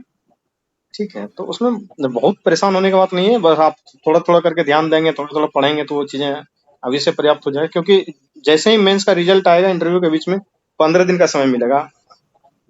यस सर, डेट दिया हुआ है डेट 31 दिया को हुआ है। ये रिजल्ट का, और इसके बाद यस सर 17 से स्टार्ट है इंटरव्यू। हम्म, और वो स्टार्टिंग दौर में पड़ जाए तो फिर और भी परेशानी हो जाता है, और लंबा खींचेगा भी नहीं क्योंकि नंबर ऑफ कैंडिडेट है नहीं। 67वीं में इंटरव्यू लंबा सारे गया था, 800 कैंडिडेट थे, 802 तो पोस्ट था, तो उसमें 2400 कैंडिडेट थे। इसमें तो 450 सीट ही है सर, वो भी सीटिंग टोटल है, क्लास सीटिंग कम है है। इसलिए वो हो गया। और कोचिंग संस्थान को भी बहुत क्लास करवाने का मौका नहीं मिल सकता है, क्योंकि समय ही नहीं तो करवाएगा कहाँ से। ठीक है, तो वो निर्भर करता है कि समय कितना मिला है, तो उस हिसाब से क्लासेस उतनी होती हैं। ठीक है, तो आप पहले से प्रिपेयर रहेंगे तो आप किसी के भरोसे नहीं रहेंगे, वरना कोई कितना ही करा देगा, तो संभव नहीं है 15 दिन में तैयारी हो जाएगा। पहले से तैयार रहेंगे तो आप अपने आस्ते आस्ते तैयार रहेंगे। ज्यादा नहीं, 2 घंटा 3 घंटा निकाल के दीजिए, कुछ मॉक इंटरव्यू देखिए यूट्यूब पे, दृष्टि वाले तो कितने डाले हुए हैं, तो देखिए। इसमें वो विजेंद्र सर बैठते हैं बोर्ड में, कितना अच्छा अच्छा सवाल वो पूछते हैं। तो धीरे धीरे प्रैक्टिस होगा। सारे सेक्शन को एकदम क्या कहते हैं वो देख लीजिए, मॉक इंटरव्यू तो जरूर देख लीजिए। एकदम हॉबी वाला सेक्शन है, उसका तो क्या कहते हैं ऑप्शनल वाला सेक्शन है क्या, उसके बाद फिर जो हमारा बैकग्राउंड है स्टडी का, पोस्ट ग्रेजुएशन ग्रेजुएशन किससे हुआ ये है, ये सारे सेक्शनों को एक एक करके तैयार कर लेना, हो गया इंटरव्यू का तैयार। ये सर जहाँ से पढ़े हो तो देखिए कि दृष्टि वाले में कॉलेज का भी पूछ रहा था, जैसे मतलब कौन से कॉलेज से है वो, किसी अगर अच्छा जैसे हम लोग कॉलेज का नाम है सर सच्चिदानंद सिन्हा कॉलेज। हाँ तो सच्चिदानंद सिन्हा के बारे में जम के जानिए। यस सर, तो वो सब चीज पूछा जा रहा था।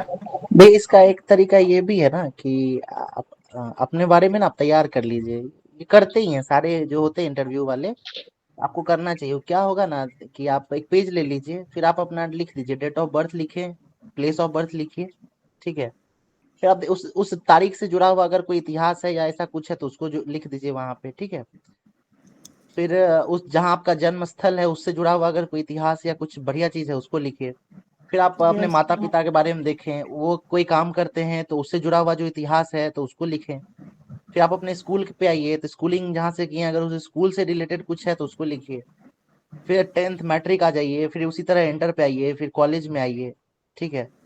इस तरह करके क्या मास्टर्स हो गया तो मास्टर्स के बारे में देख लीजिए, और जितना डायमेंशन हो सकता है ना सारा चेक कर लीजिए, है ना। स्कूल है तो उसका हिस्ट्री देख लीजिए, अगर कोई इम्पोर्टेंट किसी पर्सनालिटी के नाम पे है तो उसको चेक कर लीजिए। आप अपने जिला के बारे में जितना हो सके विकिपीडिया देख लीजिए, अलग अलग साइट देख लीजिए, छोटा से छोटा अगर कोई मंदिर है या कुछ भी तो उसको एकदम जो पॉपुलर हो उसको एकदम तैयार करके रखिए। तो ये सब जो है ना आप रिजल्ट आने से पहले कर लीजिए। और अब देखिए रिजल्ट आने से पहले जो चीज तैयार करेंगे ना वो बिल्कुल आपके चॉइस से होगा, बिल्कुल मजा आएगा उसको तैयार करने में। और रिजल्ट के बाद जब यही सब चीज तैयार करेंगे ना तो बहुत बोझिल फील होगा, वो एक काम जैसा लगेगा। अभी आप एक दिन पेज खोल के बैठिएगा और मोबाइल पकड़ लीजिएगा ना तो आप बहुत कुछ तैयार कर लीजिएगा। रिजल्ट आने के बाद फिर वही चीज बोझिल लगेगा, लगेगा करे ये क्या काम जैसा लगेगा। अभी 1-2 घंटे में क्लियर हो जाएगा सब, तो इस तरह करके प्रेशर अभी तैयार कम, कर। प्रेशर बढ़ जाएगा ना आपके ऊपर। हाँ वो देखिए जब रिजल्ट आ जाएगा तो फिर आप अपने सब्जेक्ट को तैयार कीजिएगा, फिर मॉक इंटरव्यू में ध्यान दीजिएगा। रिजल्ट आने के बाद सोचिए आप यही सब चीज तैयार कर रहे होंगे तो आपके पास कितना कम टाइम बचेगा। ना फिर मॉक देने का समय कहाँ मिल पाएगा। नहीं बचेगा। कौन कौन मेंस दिए हैं इस बार? चलिए पूछना चाहेंगे ये आपने हॉबीज पर बोला तो सर जो 2 हॉबीज है, एक जो मेरे से जुड़ा हुआ है, एक तो सर है कि मैं मार्शल आर्ट से पहले से जुड़ा हुआ था, और सेकंड है सर कि टीचिंग का हॉबी रहा है, तो मैं पढ़ाता भी हूँ तो स्कूल में ये भी रहा है। तो ये 2 है तो सर ये 2 से ही ज्यादा हमको डीपली ये करना पड़ेगा। हाँ तो ठीक है ना, इसको आप अच्छे से तैयार कर लीजिएगा, है ना। Yes sir. मार्शल आर्ट के बारे में ही अगर आप जानते हैं तो उसमें फिर वो जानकार लोग बैठे होंगे, समझे। यस सर जी। हम आपको एक एग्जांपल देते हैं, रुपेश सर मेरे मेरे फ्रेंड है, तो वो गए और इसी तरह का उनका हॉबी के रूप में बता दिए, एनसीसी कभी किए थे वो तो बता दिया। अब उस देखिए वो सोचे इतने बूढ़े लोग बैठे हुए हैं, उनको क्या पता होगा एनसीसी में क्या करा है, बस पूछेंगे क्या हुआ होगा। उसमें से एक आदमी जो है पूछ दिया कि आपको रस्सी बांधना सिखाया गया था, है ना। आप बताइए कौन कौन किस किस प्रकार का नॉट बांधा जाता है। सोचिए उस आदमी जो बोला था कि हम एनसीसी में गए थे उसका क्या हाल हुआ होगा, है ना। और वो नहीं बता पाया, ठीक है। और उसमें से वही एक बूढ़ा आदमी, उसके पास कोई रस्सी रखा हुआ था हॉल में, चैम्बर में, उसको बांध के दिखा दिया, ऊपर से भी बोल दिया कि मेरा उम्र बताओ कितना लग रहा है तुमको। तो बोला 70 साल 75 साल। अब बोला तुम्हारा एज क्या है, तो बताया सर मेरा 25-26 है। तो बोला हम दोनों की एज में इतना गैप है और मेरा एनसीसी किया हुआ कितना साल हुआ है, लेकिन देखो तुम्हारे सामने हम बांध रहे हैं और तुमको नाम तक याद नहीं है। सोचिए उसका क्या हाल हुआ होगा इंटरव्यू में। मतलब नंबर भले नहीं कटा हो लेकिन पूरा इंटरव्यू उसका मोरल कितना गिरा हुआ था। वो आके बताया, बोला इतना शर्मिंदगी फील हो रहा था कि बोल दिए थे ये सोच के कि कुछ अच्छा, मतलब एनसीसी वगैरह बोलेंगे तो देशभक्ति और ये सब जुड़ जाएगा उससे, है ना। लेकिन वो उसको बाउंस बैक कर गया सर। ये बात सही है। वो एक एग्जांपल ये भी देना चाहेंगे सर कि एक लड़के इसी तरीके से बोल दिए थे, उनसे पूछा गया ठीक है वो तो बात सही है कि आप उस समय किए थे, अभी आप इस हॉबी से किस रूप से जुड़े हुए हैं जरा बताइए। उसका सर एक चीज और हम बताते हैं कि हम अपना ही उदाहरण देते हैं आपको। हम एक इंटरव्यू में गए ना, तो मेरा जो है उस समय सर तैयारी वगैरह कर रहे थे, तो बाहर निकलना हो नहीं पाता था। तो मेरा जो है ना सर पेट निकला हुआ था थोड़ा। ठीक है, हम गए और मेरे से पहले फॉर्मल इंट्रोडक्शन हुआ और सीधा हमसे यही पूछा कि कि तुम जो है इस जॉब के लिए हमको क्वालिफाइड नहीं लग रहे हो, तुम फिजिकली जो है अनफिट हो। सोचिए सर मेरा क्या हाल हुआ होगा उस समय। एक ऐसे भी आदमी जो बोल है देते इंटरव्यू हैं में क्या? जाता है। जी क्या बोल रही हैं? ऐसे भी बोल देते हैं सर? अरे मैं अपना आपको बता रहा हूँ ना। हाँ, वो बोल सकते सोचिए हो कि तो एक क्या आदमी ही बोलेंगे। इंटरव्यू में जाता है तो टाई वाई कोट वगैरह कितना सज धज के जाता है ना, अपना बेस्ट देने की कोशिश करता है। और पहला ही कोई आदमी बोल दे कि तुम अनफिट लग रहे हो, मोटे लग रहे हो। ठीक है, देखिए वो ऐसा नहीं था कि वो हमको कुछ मोटा ऐसा कुछ बोलना था, मेरे से ज्यादा मोटे मोटे लोग थे उसमें, बट वो हमको पहले ही ये देखना चाहते थे कि प्रेशर सिचुएशन में कैसे करता है ये, है ना। आगे के आंसर्स पे इसका कोई फर्क तो नहीं पड़ता, यही चीज तो चेक किया जाता है इंटरव्यू में, समझ रहे हैं। तो बिल्कुल ध्यान से इन सब चीजों को ध्यान रखें, अच्छे से टैकल करने आना चाहिए, उनके बाउंसर्स को अच्छे से आपको खेलना आना चाहिए। ठीक है, ये सब चीजों कई का बार ध्यान इस तरीके रखिए। से ऐसे उटपटांग क्वेश्चन आपके सामने आ जाएंगे ना, आप जी भौचक्के रह जाएंगे, कैसे कैसे पूछ सकता है। ठीक है, वो हाँ, जानबूझ के फेंका ही जाता है आपके ऊपर कि आप उस सिचुएशन में अपना आपा तो नहीं खोते हैं। नहीं पता, बिल्कुल बेतुका आंसर ना दें उस जगह पे, संभलना बहुत जरूरी है। संयम बनाए रखें, एकदम धैर्य पूर्वक। तो मेरा घर जो है ना बेगूसराय में है, ठीक है, और बेगूसराय जो है ये काफी पॉपुलर है कम्युनिज्म के लेकर। बहुत इसको है ना पॉपुलर। गढ़ बोला जाता था, यहाँ एक बीहट है, फिर उसके बाद कन्हैया कुमार थे यहाँ से। ठीक है, और उस समय जो है ना ये अभी हाल फिलहाल में तो काफी पॉपुलर रहे ना ये लोग, तो जब भी इंटरव्यू होता था सबसे पहला यही सवाल पूछते थे ये लोग। अच्छा बेगूसराय, फिर कम्युनिज्म के बारे में पूछ देते थे, है ना। और वो भी इस तरह नहीं पूछते थे, उसको ये नहीं थॉट नहीं जानना चाहते थे, वो पूछते थे क्या ये तो फेल हो चुका है पूरे दुनिया में। तो बेगूसराय में क्यों, वहां के लोग क्यों इसको पकड़ के रखे हैं अभी तक। तो सोचिए कि सर इसका आंसर कैसे घुमाना पड़ता होगा। बात सही है कि जी। क्योंकि वहाँ पे नेशनलाइज्ड इंडस्ट्री है कुछ, तो सर कम्युनिज्म हम्म। वहीं पहला ही था जहाँ जहाँ जो है कि लेबर सेक्टर के लोग थे, तो उस इंडस्ट्री से लोग बिल्कुल। जुड़े हुए अभी भी हैं वहाँ पे। और जहाँ पे भी हम्म। लेबर यूनियन रहेगा वहाँ कम्युनिज्म का प्रभाव तो देखा ही गया था, तो अभी तक है। ऐसा वहाँ से जुड़ाव रहा, कोई बड़ा बात है नहीं इसमें। हम्म। तो यही सब चीजें हैं कि छोटे छोटे चीज पूछ ले जाते हैं, वो बाउंस कर जाता है, तो दिमाग में लगने लगता है क्या ही हो गया। तो वो आप नेगेटिव चीजों को भी पॉजिटिव में बदल पाते हैं कि नहीं, यही तो कला है ना। आप जब हम्म, वर्क करने आप जाएंगे फील्ड में, आपको कोई ऑफिसर बनाया जाएगा तो आपको कभी भी सिचुएशन फेवरेबल नहीं मिलेगा, हमेशा आपको कुछ ना कुछ परेशानी वो ही एक मिलेगी। तो आप उस एक बताते सिचुएशन हैं को ना कैसे। कि चार्वाक दर्शन से पूछ लिया गया था कि चार्वाक फिलोसफी में तुमको क्या पॉजिटिव दिखता है। सही बात। वो पढ़े है ना, एलिनम कृत्वा घृतम पिबत्वा। Yes sir, yes yes sir, sir, वो इंटरव्यू यस सर। देखा था सर, किसी का जो था। अभी सामने में उस काम को जो है तुरंत कर लो, क्या है कि ये कहा भी गया है ना कि ये जो बीता हुआ समय या आने वाला समय क्या होगा इसका कोई कल्पना नहीं किया जा सकता, तुम्हें वो मौका ही उसमें ना पूछा मिले। गया कि इसमें पॉजिटिव आपको क्या दिखता है, वो तो ऋण लेके पॉजिटिव। घी पीने का हाँ, बात कर रहा है। तो लड़का हाँ, यस तो जवाब सर, दे क्या दिया बोल? है स्मार्टली कि सर ऋण लेके दारू पीने का बात नहीं कर रहा है, घी पीने का बात कर रहा है, इससे हेल्थ में सुधार होगा। बिल्कुल सर। हम्म। तो खेल गया ना उस क्वेश्चन से। देखिए यस एक सर। एक और सर हॉबी वाला हमको बात याद आ रहा है। हॉबी में जो है ना एक लड़का बोल दिया कि हमको कार्टून देखना पसंद है। ठीक है, तो पूछा कौन सा कार्टून, तो बोला मोटू पतलू देखते थे हम। है कि नहीं। उसे इंटरव्यूअर बोल दिया कि वो देखो बॉडी शेमिंग से जुड़ा हुआ है, कैसे तुम इसको बर्दाश्त करते थे, है ना। सोच रहे हैं आप समझ रहे हैं कि किस प्रकार का क्वेश्चन है ये। अब उस लड़का का आंसर भी बहुत मजेदार था, बोला कि सर आप इसको हो सकता है बॉडी शेमिंग की तरह देख रहे होंगे, बट मेरे लिए ये देखने योग्य था कि एक बंदा जो है वो मोटा है और एक पतला है, और उसमें बहुत प्रकार की विविधता है, अलग अलग उसके थॉट प्रोसेस है, लेकिन फिर भी वो दोनों दोस्त है ना। तब देखिए उसी आंसर को किस तरह पॉजिटिव वे में बदल दिया है कि नहीं, बता दिया कि समाज में तो अलग अलग विचार के लोग ही मिलते हैं। इसी विचार में ही तो रहना होता है। मोटू पतलू से यही सीखा जा सकता है सर कि एक बिल्कुल अलग अलग विचार के लोग जो है वो किस तरह जुड़े रहते हैं। तो सोचिए कि वो कैसे क्वेश्चन को कैसा आंसर दिया है, उसका नंबर कितना बूस्ट कर गया होगा।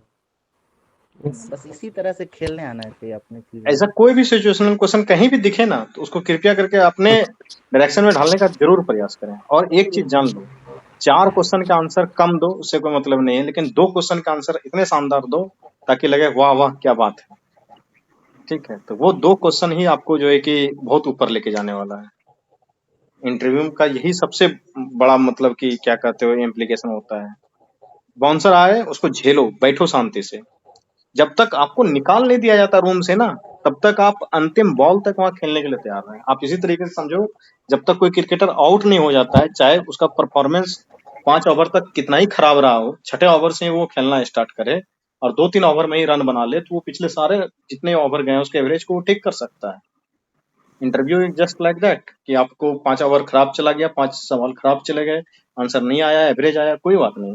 आप उस 6ठे सवाल का इंतजार कीजिए, उस 7वें सवाल का इंतजार कीजिए, जब आपके अपने फील्ड का सवाल आएगा। ठीक है, जब अपने फील्ड का सवाल आए तो उसको शानदार तरीके से आंसर करने का प्रयास करके दिल खुश कर दीजिए, ताकि वो पिछले 5 सवाल को भूल जाए कि क्या पूछे थे। अभी हम लोग 1 घंटे से बात कर रहे हैं, शुरुआत के दौर में क्या बात की तो पता है क्या? नहीं है याद। तो आदमी भूलते जाता है, तो उसको लास्ट में क्या मतलब कि अंत भला तो सब भला, उसी की फिलॉसफी पे तो काम होता है इंटरव्यू में। तो अंत भला करके आइए। ठीक है, तो जो लोग भी मेंस दिए हैं, आप अपने इंटरव्यू के नैया को धीरे धीरे आगे बढ़ाएं।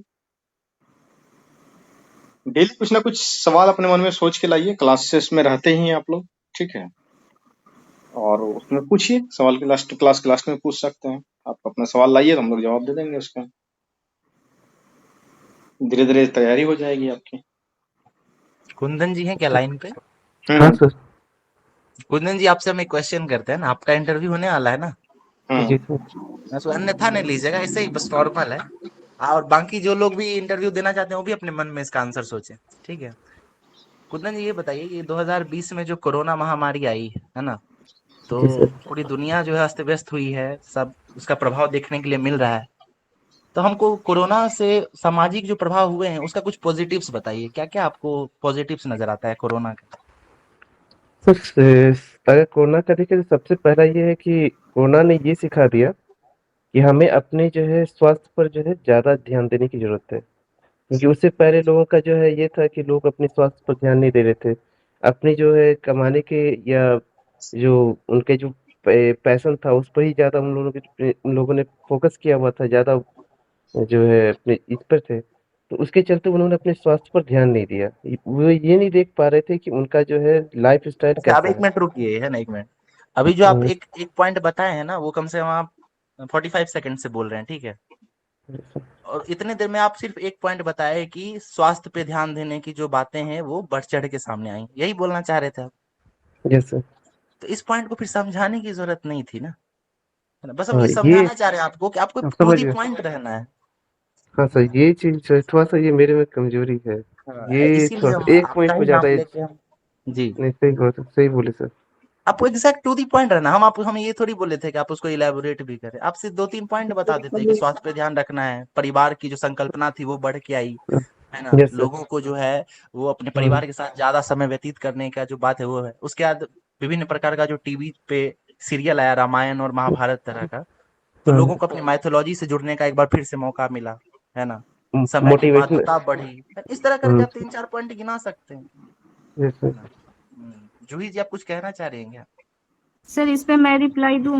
नहीं नहीं, हम आपका रिप्लाई नहीं चाहते हैं ना, हम कुछ और क्वेश्चन पूछेंगे। कुंदन जी से हम ये क्वेश्चन थोड़ी करना चाह रहे थे कि वो हम बताएं। क्वेश्चन कुंदन जी को बस ये बताना था कि आप कम समय में ज्यादा चीजें बताएं यार। Yes sir. यहाँ हम लोग यस इंटरव्यू थोड़ी ले रहे हैं, हम तो ऐसे बता रहे हैं। आप जब रुपेश सर भी आपको जब ड्रिल करवाएंगे मॉक इंटरव्यू का, तो ये थोड़ी बता देंगे आपको आंसर, आपको आपकी कमियां बताएंगे ना, आपको उससे सुधार क्या करना है। ठीक है, यस सर। Yes sir. अच्छा, देख ही लेते हैं सर जो ही क्या आंसर देना चाह रही है। हाँ बिल्कुल बिल्कुल हाँ देख सर, जैसा लीजिए जी। सर ये कोरोना वाला पे ही आंसर देना या मेरे लिए अलग क्वेश्चन है? पहले तो कोरोना वाले पे ही दे दो। सर पहले लोग जो थे वर्कहोलिक जो थे वो अब फैमिली ओरिएंटेड हो गए हैं, मैम वर्क के एक साथ मिनट, आप फैमिली। जो पॉइंट आप सुन चुकी हैं उसको प्लीज रिपीट मत कीजिएगा। अच्छा, हम्म आप जो बोल चुके हैं उसको मैं रिपीट सॉरी सर, बट मैं आपका मतलब जो आप बता रहे थे मैं ध्यान नहीं दी थी, हम लोग दोनों अपने में डिस्कस कर रहे वो थे। माइथोलॉजी वाला बताया अच्छा। था। देखिए ऐसा नहीं है कि हमको पता है आप आंसर बता पाएंगे। कुंदन जी से पहले अगर हम आपसे पूछे होते ना तो अभी कुंदन जी अच्छा आंसर दे रहे होते। ठीक, ऐसा होता ही है। नहीं यस नहीं, सर, यस सर, ये भी होता है। हमको मालूम है कि अभी आपको बोल देंगे तो आप 5-6 पॉइंट आराम से बता पाएंगे, ऐसा होता ही है कि यस नहीं? सर, यस, क्योंकि मुझे यहाँ पे सोचने का टाइम मिल गया। बिल्कुल। अच्छा चलिए आपको हम दूसरा सवाल देते हैं, ठीक है। G20 का जो समिट हुआ है भारत में अभी, तो उससे जो है भारत की छवि जो बनी है, तो उससे पुरानी और नई छवि में क्या अंतर आया है ये बताइए आप, वैश्विक स्तर पर।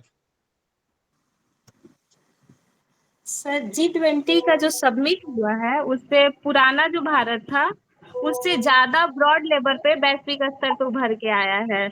जैसे अदर कंट्री, जैसे वो ये ग्लोबल 20 अफ्रीकन कंट्रीज को इंट्रोड्यूस किया है, और वसुदेव कुटुंबकम का इसका जो अवधारणा था जो एंशियंट टाइम से चला रहा था वो पूरा वर्ल्ड में फेमस हुआ और अपने कल्चर को हर जगह बढ़ा रहा है। इनफैक्ट हर सेक्टर में अदर कंट्रीज के साथ सपोर्ट आई मीन अच्छा आप हमको एग्रीमेंट है ना, कर रहा है। जैसे ये सॉरी सर, आप हमको सिर्फ 5 पॉइंट गिना दीजिए, है ना, समझाइए मत। क्या आपको अलग क्या लग रहा है कि क्या बदल गया होगा, लोगों का जो क्या नजरिया बदला होगा भारत के प्रति? सर भारत के प्रति, भारत को एक स्ट्रॉन्ग कंट्री के रूप में देखा जा रहा है इकोनॉमिकली, इतना बड़ा इकोनॉमिकली? समिट ऑर्गेनाइज करवाने के बाद। चलिए ठीक, 1 पॉइंट हो गया, अगला बताइए। और इसके साथ साथ ग्लोबल साउथ जो अफ्रीकन कंट्री को इंट्रोड्यूस किया है, इससे भारत का जो लिबरल नेचर है उसको इंट्रोड्यूस किया गया वर्ल्ड लेवल पे। और इसके साथ साथ अदर्स कंट्रीज को जो भी और कंट्रीज के साथ एग्रीमेंट्स थे वो अब थोड़ा ज्यादा फोकसली कंप्लीट हो रहा है। अच्छा 1 मिनट अब रुकिए, ठीक है। ठीक अच्छा है बोले सर। आप। लेकिन आप एक बात बताइए, G20 का समिट भारत के अलग अलग शहरों में किया गया था, यस सर, याद है ना आपको? यस सर, यस सर, याद है। क्यों भारत सरकार ऐसा क्यों की थी? इसका रीजन सर ये है कि हर सेक्टर में वो हर सिटीज जो है भारत का वो अलग अलग महत्व रखता है, और हर नहीं सबमिट उसका मतलब जिस उसका सेक्टर में देखिए, जैसा सबमिट हो रहा था अलग अलग, मेरे अकॉर्डिंग सर आई थिंक मैं जहाँ तक सोच पा रही हूँ हर सिटीज का अपना महत्व है। जैसे गांधीनगर में पर्यटन का हुआ था और गोवा में टूरिज्म का जो भी पर्यटन का हुआ था तो वो रोड मैप तैयार किया गया, तो उस सेक्टर जो बेस्ट सेक्टर था इंडिया का वहां पे उस टाइप का सबमिट किया गया ताकि उस चीज को वर्ल्ड लेवल पे इंट्रोड्यूस किया जा सके। ठीक है, या फिर ये भी कह सकते हैं कि ये दिखाने का प्रयास था कि भारत का जो इतनी विविधताएं हैं उसके साथ भारत में जुड़ाव भी है यस कि सर, नहीं? ये यस पहले सर, भी एक छवि थी लेकिन G20 के बाद ये छवि और बढ़ के आई, है कि नहीं? सही यस भारत इसको सर, सर मंडपम में जो अलग अलग कला के लोग अंदर उपस्थित थे, ठीक है, तो उससे जो है भारत का जो विविधता है इतना कला के क्षेत्र में, उसका भी एक अलग नमूना देखने के लिए मिला। जितने भी G20 के अलग अलग देशों से लीडर्स आए हुए थे उनको एक अलग विशेष प्रकार का गिफ्ट भी दिया गया, जो कि भारत का जो खास संस्कृति है, उसका जो क्राफ्ट है उससे जुड़ा हुआ था। यस तो सर, आर्ट एक एंड प्रकार से क्राफ्ट वो, या फिर है कि नहीं? तो ये देखिए यस सर। छवि छवि क्या बदला है, आप ये सब चीजें दिखाएंगे ना, भारत का छवि क्या बदला है, हम ये पूछ रहे थे ना आपसे, है कि नहीं? आप फिर वो G20 का क्या क्या सर अचीवमेंट्स है वो बताए कि अफ्रीकन यूनियन जुड़ गया और ये भारत की छवि में पहले और अभी में क्या बदलाव है। जैसे एक आप ठीक बोले थे कि भारत जो है पहले से जितना मजबूत दिखता था उससे और ज्यादा मजबूत दिखने लग गया, ठीक है, तो एक प्रकार का ठीक है ये वेग स्टेटमेंट है, बट आपको कुछ तो ऐसे पॉइंट्स बताने चाहिए ना।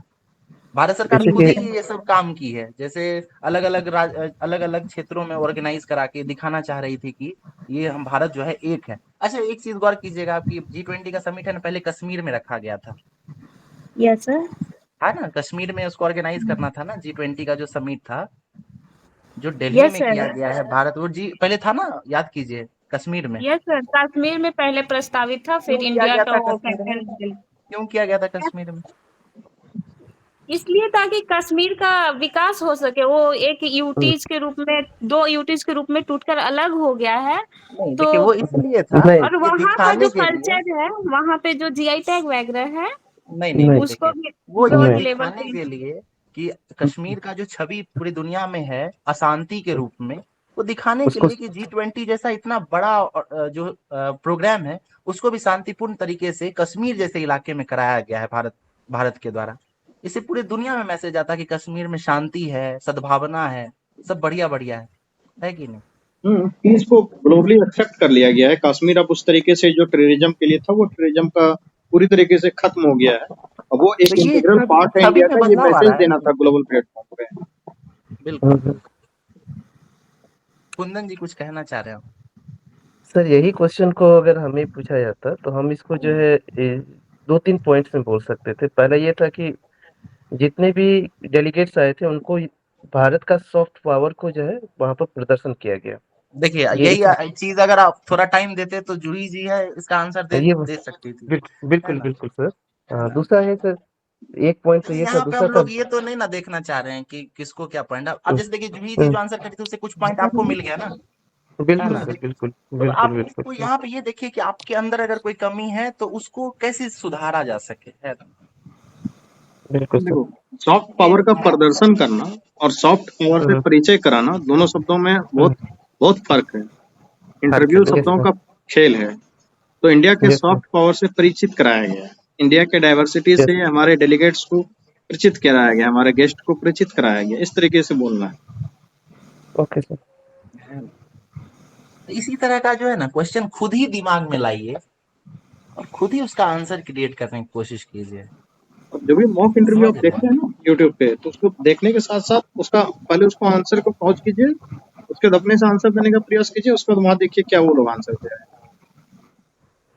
अब इससे बहुत जैसे फायदा कुंदन जी होगा। बोले कि आपको पढ़ाई जो शिक्षा जो है उससे जुड़े हुए हैं, आपका हॉबी है ना? अगर आपको कह दे कि अभी वर्तमान बिहार में शिक्षा संबंधित कुछ बुनियादी जो चुनौतियां हैं उसके बारे में बात करनी है आपको, अलग अलग स्तरों पर क्या किया जा सकता है, तो क्या बताएंगे आप?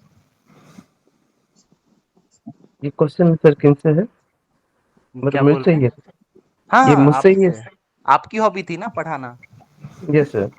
जी। सबसे पहले तो सर इसमें बुनियादी शिक्षा में हाँ, बुनियादी शिक्षा में जो है ये सबसे पहला है कि टीचर्स के जो है उनको फ्री जो है हेल्प दिया जाए, ताकि जो है वो जो है उनको जो है सभी विषय के कार्य से जो उनको शिक्षा से अतिरिक्त जो कार्य उनसे छूट दे दिए जाए। तो इससे जो है टीचर्स जो है फ्रीली जो है पढ़ा पाएंगे बच्चों को। अब पूरा फोकस रहेगा। दूसरा ये है कि शिक्षा में जो है जो ये बिहार का जो शिक्षा पद्धति है उसमें जो है खासकर गुणवत्ता युक्त शिक्षा देने की प्रयास किया जाए। बच्चों को जो है मेनली जो है बुक्स के जो है अभाव होता है, उनको बुक्स के जो है वो प्रोवाइड किया जाए और अच्छे टीचरों का जो है उनको एक्सेस मिले। तीसरा, शिक्षा को जो है अगर ये बेहतर करना है तो बच्चों को आज की जो शिक्षा व्यवस्था है, जैसे कि जो ई टेक्निक जो है यूज किया जाता है, उसको जो है ई शिक्षा का यूज किया जाए ताकि बच्चों को जो है देश दुनिया के बारे में जानकारी मिले। चौथा है, बच्चों को शैक्षणिक भ्रमण जो है ज्यादा से ज्यादा करवाया जाए, जिससे बच्चे जो है काफी ज्यादा सीख सकें। पांचवा है, वोकेशनल कोर्स ये जो है शिक्षा पर जो है ज्यादा ध्यान दिया जाए, ताकि बच्चों में रोजगार उन्मुख जो है शिक्षा कार्यक्रम की ओर ज्यादा बच्चों का ध्यान हो, तो वो अपने आप को आत्मनिर्भर बना सके। 1 मिनट रुकिएगा, है ना? Sorry sir. हाँ जी, नहीं ऐसा नहीं, अच्छा बोले आप, लेकिन आप एक बात सोचिए, जब हम क्वेश्चन किए थे तो हम बताए थे कि अभी जो वर्तमान बिहार में शिक्षा पद्धति है या जो है उसमें बुनियादी चुनौती क्या है, आप बस चुनौती आपको गिनाना था, है ना? क्या करना है हम तो उसके बाद पूछते हैं ना आपसे। Yes sir. वर्तमान समस्या आप 4-5 बस समस्या तो गिनाते सॉरी सर, समस्या अभी कि आप उसी पर। अगर आप शिक्षा संबंधी टूर पे ले जाना चाहते हैं, ठीक है, ये समस्या तो नहीं है। नहीं, ये समस्या नहीं, इसके समाधान पर हम चलेंगे। Sorry sir. बस आप सुनिए तो क्वेश्चन क्या कर हाँ। रहा है। यस शिक्षा सर। संबंधित कोई क्वेश्चन है ना, कभी आज तो नहीं बट कभी आप मौका लगे और रुपेश सर का जब इस पे इन सब मुद्दों पे आप आंसर सुनेंगे ना तो चौंक जाइएगा। बना बनाया आंसर नहीं होगा उनका, है ना? वो एकदम बुनियादी आपको बता देंगे कि क्या समस्या है। एक तो सबसे पहले हम यहाँ ऐड करना चाहेंगे सर, जैसे कुंदन बोला कि बच्चों को किताबों का अभाव रहता है। आपको पता है जी कि सरकार किताबें फ्री में बांटती है और हर बच्चों बिल्कुल को किताब मिलता है, तो आप ये सही पॉइंट को बात यहाँ है। डाले कैसे थे? सर हम इसलिए डाले थे क्या कि हमने जो है यहाँ पर फेस किया है, हमने खुद अपनी आंखों से देखा है कि यहाँ पे बच्चों को बुनियादी रूप से किताबें नहीं मिल पा रही सर सरकारी स्कूलों में। ये ये हमने देखा है, गौर ये किया। एक चीज का गौर करना, अगर ये झारखंड की समस्या हो तो बिहार में ऐसी कोई समस्या नहीं है कि बच्चों को किताबें उपलब्ध नहीं है। किताबें सरकारी स्तर पे फ्री में उपलब्ध करवाई जाती हैं, यस सर, ये तो ठीक है। 1992 से उपलब्ध हाँ, कराया और जा रहा है जरा सा भी अगर आप पेंसिल। ऐसा आंसर देने का प्रयास करेंगे तो पूरा इंटरव्यू बोर्ड जो है ना, एक वो मतलब कि उसके दिमाग में सीधा ये एक आंसर अटैक करने वाला है ना उसको। सॉरी तो सर, तब इसको जो ये संभाल कर मैं- आप अगर क्या कहते हैं बेसिक फंडामेंटल में क्या प्रॉब्लम है उसको नहीं जानते। दूसरा है कि बच्चों को शिक्षा, बच्चे की शिक्षा की बात कर रही है तो कहाँ उसको वोकेशनल एजुकेशन वगैरह देने का क्या मतलब है? प्राथमिक शिक्षा है, माध्यमिक शिक्षा है, और 8 क्लास के बच्चों को कौन सा वोकेशनल? उसमें क्रिएटिव लर्निंग का बात आप करें, उसको बताएं। उसमें यस सर। साइंटिफिक टेम्परामेंट का बात करें, उसको बताएं। ई लर्निंग ठीक है, आपका एक अच्छा था कि उसको जो है कि अलग अलग टेक्नोलॉजी के माध्यम से पढ़ाया जाए ताकि शिक्षा जो है कि व्यवहारोन्मुखी हो, ये बात सही है। रोट लर्निंग को कम किया जाए।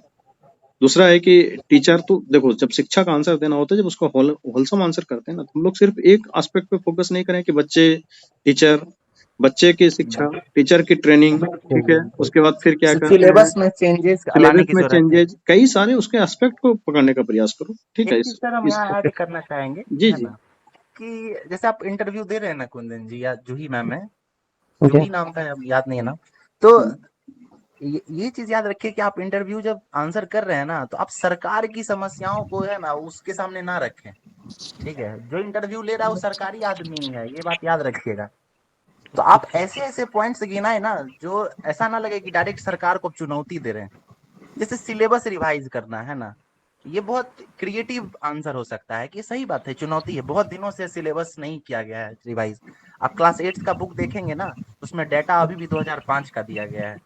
तो इस तरह का पॉइंट जो है आप उसमें गिनाइए। इंफ्रास्ट्रक्चर संबंधित, अब इसको भी आप डायरेक्ट नहीं बोल सकते हैं कि इंफ्रास्ट्रक्चर में दिक्कत है, आप कह सकते हैं कि इंफ्रास्ट्रक्चर में काफी सुधार आया है, लेकिन अभी भी दूरस्थ क्षेत्रों में जो है बुनियादी अवसंरचनाओं की कमी है, शौचालय संबंधित समस्याएं हैं। इस तरह करके आप पॉइंट गिनाएंगे जो सही में लगेगा कि हाँ, है ना। जैसे आप हॉबी बोले थे ना कुंदन जी की, आपका हॉबी है, तो जी आपको सर। उसका सही में ऐसा जानकारी लगना चाहिए कि हॉबी जो है वो भी आप काफी मन लगा के करते हैं, ठीक है। Okay sir. ये तो बाकी हम लोग जब इंटरव्यू का क्लास होगा ना, तो आपको बेहतरीन आपको मिलेगा इनपुट, ठीक है। वो तो एक एक सेक्शन पे हम लोग फिर उसमें डिटेल में बात करते हैं ना। प्राथमिक शिक्षा में क्या चुनौती है, माध्यमिक शिक्षा में क्या चुनौती है। देखो, प्राथमिक और माध्यमिक शिक्षा की चुनौती, उच्च शिक्षा की चुनौती वो अलग है। उच्च शिक्षा की चुनौती रोजगारोन्मुखी शिक्षा नहीं होना, ये अलग बातें हैं, ठीक है। तो उसके हर सेक्शन को, इंफ्रास्ट्रक्चर का सेक्शन हो गया, उसके बाद फिर टीचर का सेक्शन हो गया, टीचर के ट्रेनिंग का सेक्शन हो गया, वो हर एंगल को लेने का प्रयास करो। ऐसा नहीं है कि वो सिर्फ कुछ एंगलों पे ही जा रहे हैं। उससे होता है ना कि तुम्हारे आंसर का डाइवर्सिटी मिलता है। और शिक्षा अगर मतलब टीचिंग अगर हॉबी है तो टीचिंग को थोड़ा सा अच्छे से मतलब देखो। और जो भी इन सब चीजों में क्या होता है कि जो भी वहाँ पे बैठे हुए हैं ऑफिसर्स हैं या प्रोफेसर हैं, जो लोग बैठे हुए हैं, उनको रात दिन उसी डिपार्टमेंट में वो काम भी कर रहे हैं, उसके बुनियादी चीजों से वो तुमसे ज्यादा अवगत हैं।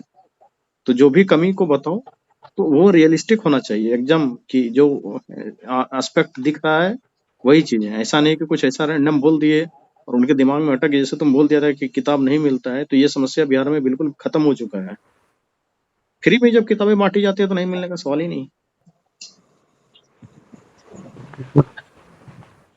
जैसे इंफ्रास्ट्रक्चर के स्तर पर अभी हर मतलब कि विद्यालय में बेंच डेस्क को दिया गया है, रिमोट इलाकों में कुछ स्तर पे नहीं पहुंच पाया है, लेकिन लगभग लगभग तक पहुंच गया है। तो आप इसको बहुत अब क्रिटिसाइज कर नहीं पाएंगे। तो आप रेगुलर अगर पेपर पढ़ते रहते हैं तो इन चीजों से अपडेट रहेंगे। जैसे सर ने बताया ना कि अभी रिमोट इलाकों में ये समस्या है, तो हाँ, सच सच बात है कि ये समस्या रिमोट इलाकों के स्कूल के साथ अभी भी बना हुआ ही है। लेकिन जो मेन मुख्य इलाकों में स्कूल हैं वहां पे ये समस्या अब खत्म हो चुकी है। तो इन्हीं सब रियलिस्टिक चीजों का ध्यान रखना है। किसी भी चीजों का, ये शिक्षा का बात नहीं कर रहे हैं, किसी भी, जैसे पुलिस सुधार की बात हो गई हो, या हेल्थ सेक्टर में रिफॉर्म की बात हो गई हो, या फिर लॉ एंड ऑर्डर की बात हो, या फिर क्या कहते हैं भूमि बंदोबस्त की बात हो, इसी तरीके से तो कई सारे सेक्शन निकलेंगे ना। हर सेक्शन में इस चीज का ध्यान रखना रहता है। हाँ सर। जैसे कि कुंदन जी का हॉबी था ना, हाँ तो हाँ हॉबी में जो समस्या गिनाना था ना, आप बोले थे आप शिक्षा से जुड़े हो, आपको पढ़ाना पसंद है। तो यहाँ पे पता है आपको 2-3 पॉइंट ऐसा बोलना चाहिए था कि जैसे स्कूल है ना, तो उसमें चार दीवारीकरण नहीं किया गया है। ये एक समस्या आपको दिखना चाहिए था। आप जब अंदर क्लासरूम में पढ़ाते हैं तो बोर्ड जो है ब्लैक बोर्ड, उसको सही तरीके से पेंटिंग नहीं किया गया है, जिसके कारण आप जब लिखते हैं चौक से तो वो दिखता नहीं है। इस तरह का हॉबी वाला जो समस्या है ना, आपको इस तरह का दिखाना चाहिए, है ना? जो रियलिस्टिक लगे, एकदम प्रैक्टिकल बातें होंगे सर। बिल्कुल ऐसा लगना चाहिए कि हाँ, ये आदमी जो है बोला कि हॉबी इसका पढ़ाना है, ये स्कूल में पढ़ाता है तो ये समस्या उसको दिखता है। टॉयलेट वाला समस्या दिखा बता सकते हैं, है ना? तो इस तरह का हम आपको बता रहे हैं, आपको या और जो भी लोग हैं इंटरव्यू वाले, कि अगर हॉबी वाली समस्याओं को बताना है तो आपको इतना बारीकी से देखना होगा, है ना? कि लगना चाहिए कि हाँ, ये सही में हॉबी है। और फिर जब आप पढ़ा लिखा हुआ क्वेश्चन का आंसर करना हो, है ना, ब्रॉड एस्पेक्ट में, कि आपसे पूछा जाए वेग कोई भी चीज की, बताओ चिकित्सा में अभी क्या समस्या चल रहा है, तो आप घुमा फिरा के बताएंगे कि डॉक्टरों की संख्या कम है, डब्ल्यूएचओ का जो मानक है उससे अभी बहुत भारत बहुत पीछे है।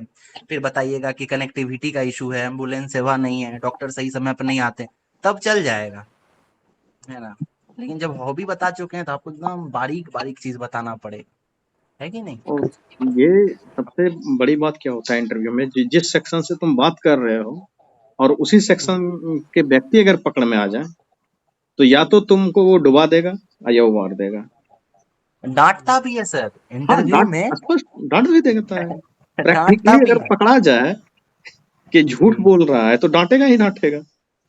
बिल्कुल। ऐसा तो है नहीं।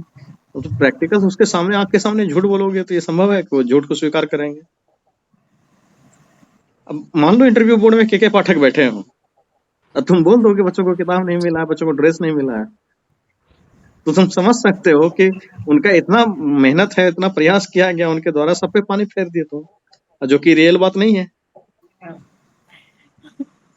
वही सोच के मारने लगेंगे वो। कुंदन जी आप कुछ कहना चाह रहे हैं क्या?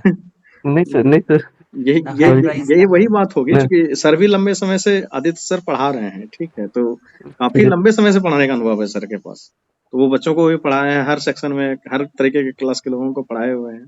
उनको पता है कि पढ़ाने में प्रैक्टिकल प्रॉब्लम क्या है, तो फिर बच के निकलना बहुत मुश्किल हो जाता है इन सब चीजों से।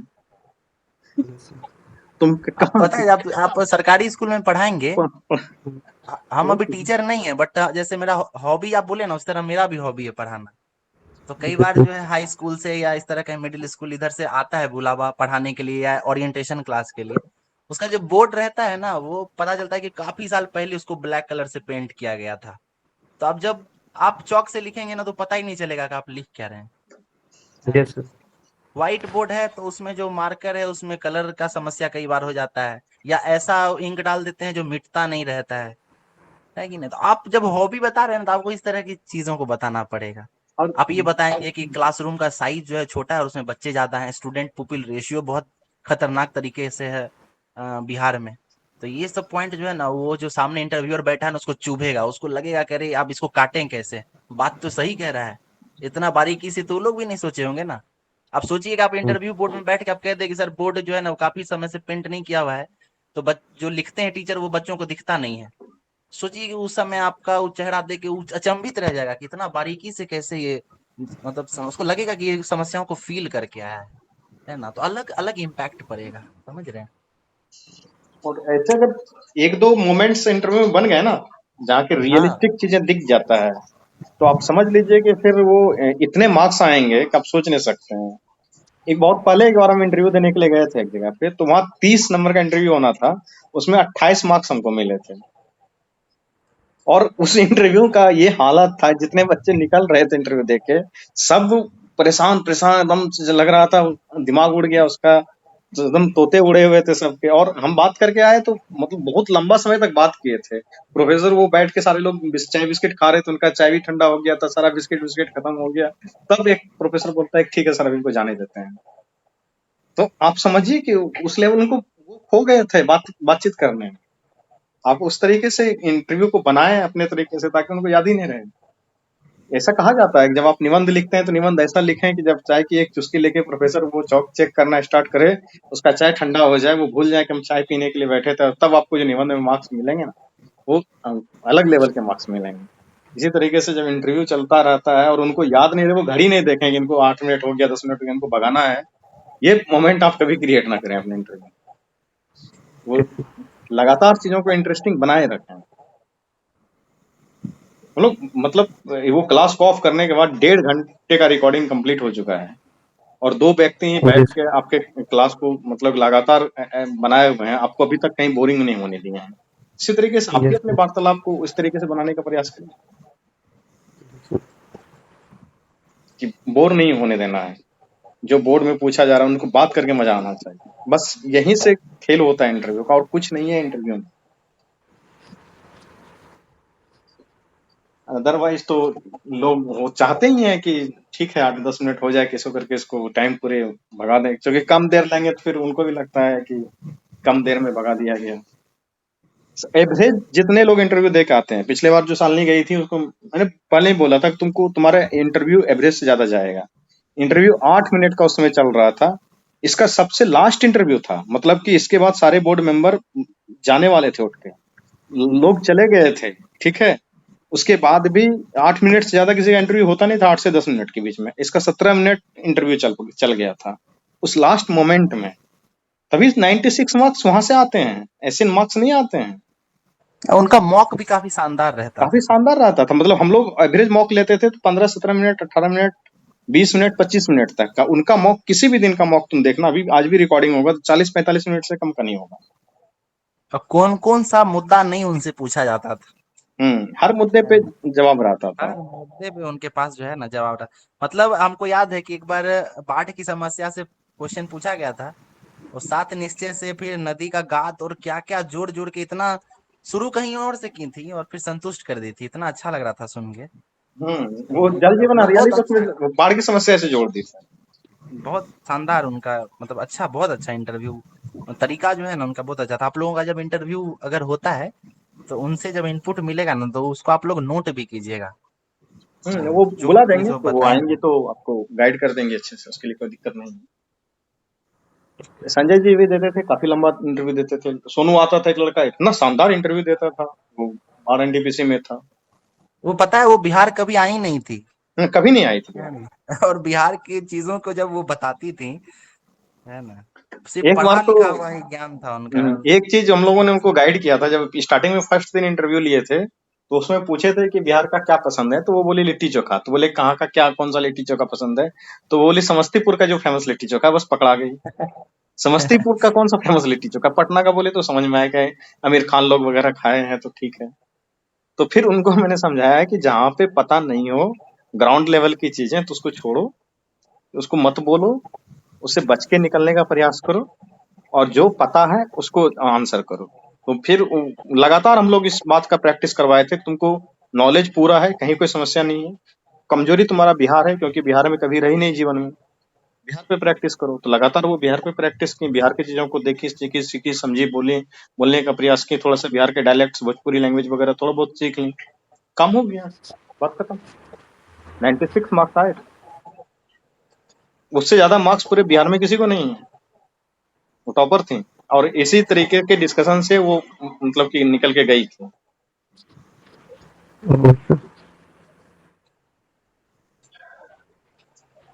तो लगातार प्रयास करने का जरूरत है। ठीक है, 12:58 हो गया है। तो क्या लिंक वो YouTube पे मिल जाएगा, जाके देख लेना ना। आलोक वो YouTube पे होगा, आज YouTube चैनल भी डाला गया है, ठीक है, चेक कर लेना।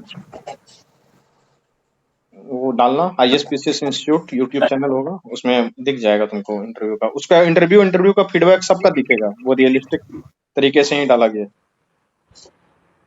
अब और हम लोग करते क्या है कि किसी चीज को एडिट करते नहीं, कोई वीडियो एडिट नहीं होता है, डायरेक्ट अपलोड होता है, तो उसमें कोई काट छांट का कोई गुंजाइश ही नहीं रहता है। ठीक है, ठीक है सर, तब रहने देते हैं, 1 बज गया है रात। Good night sir. Okay, good night.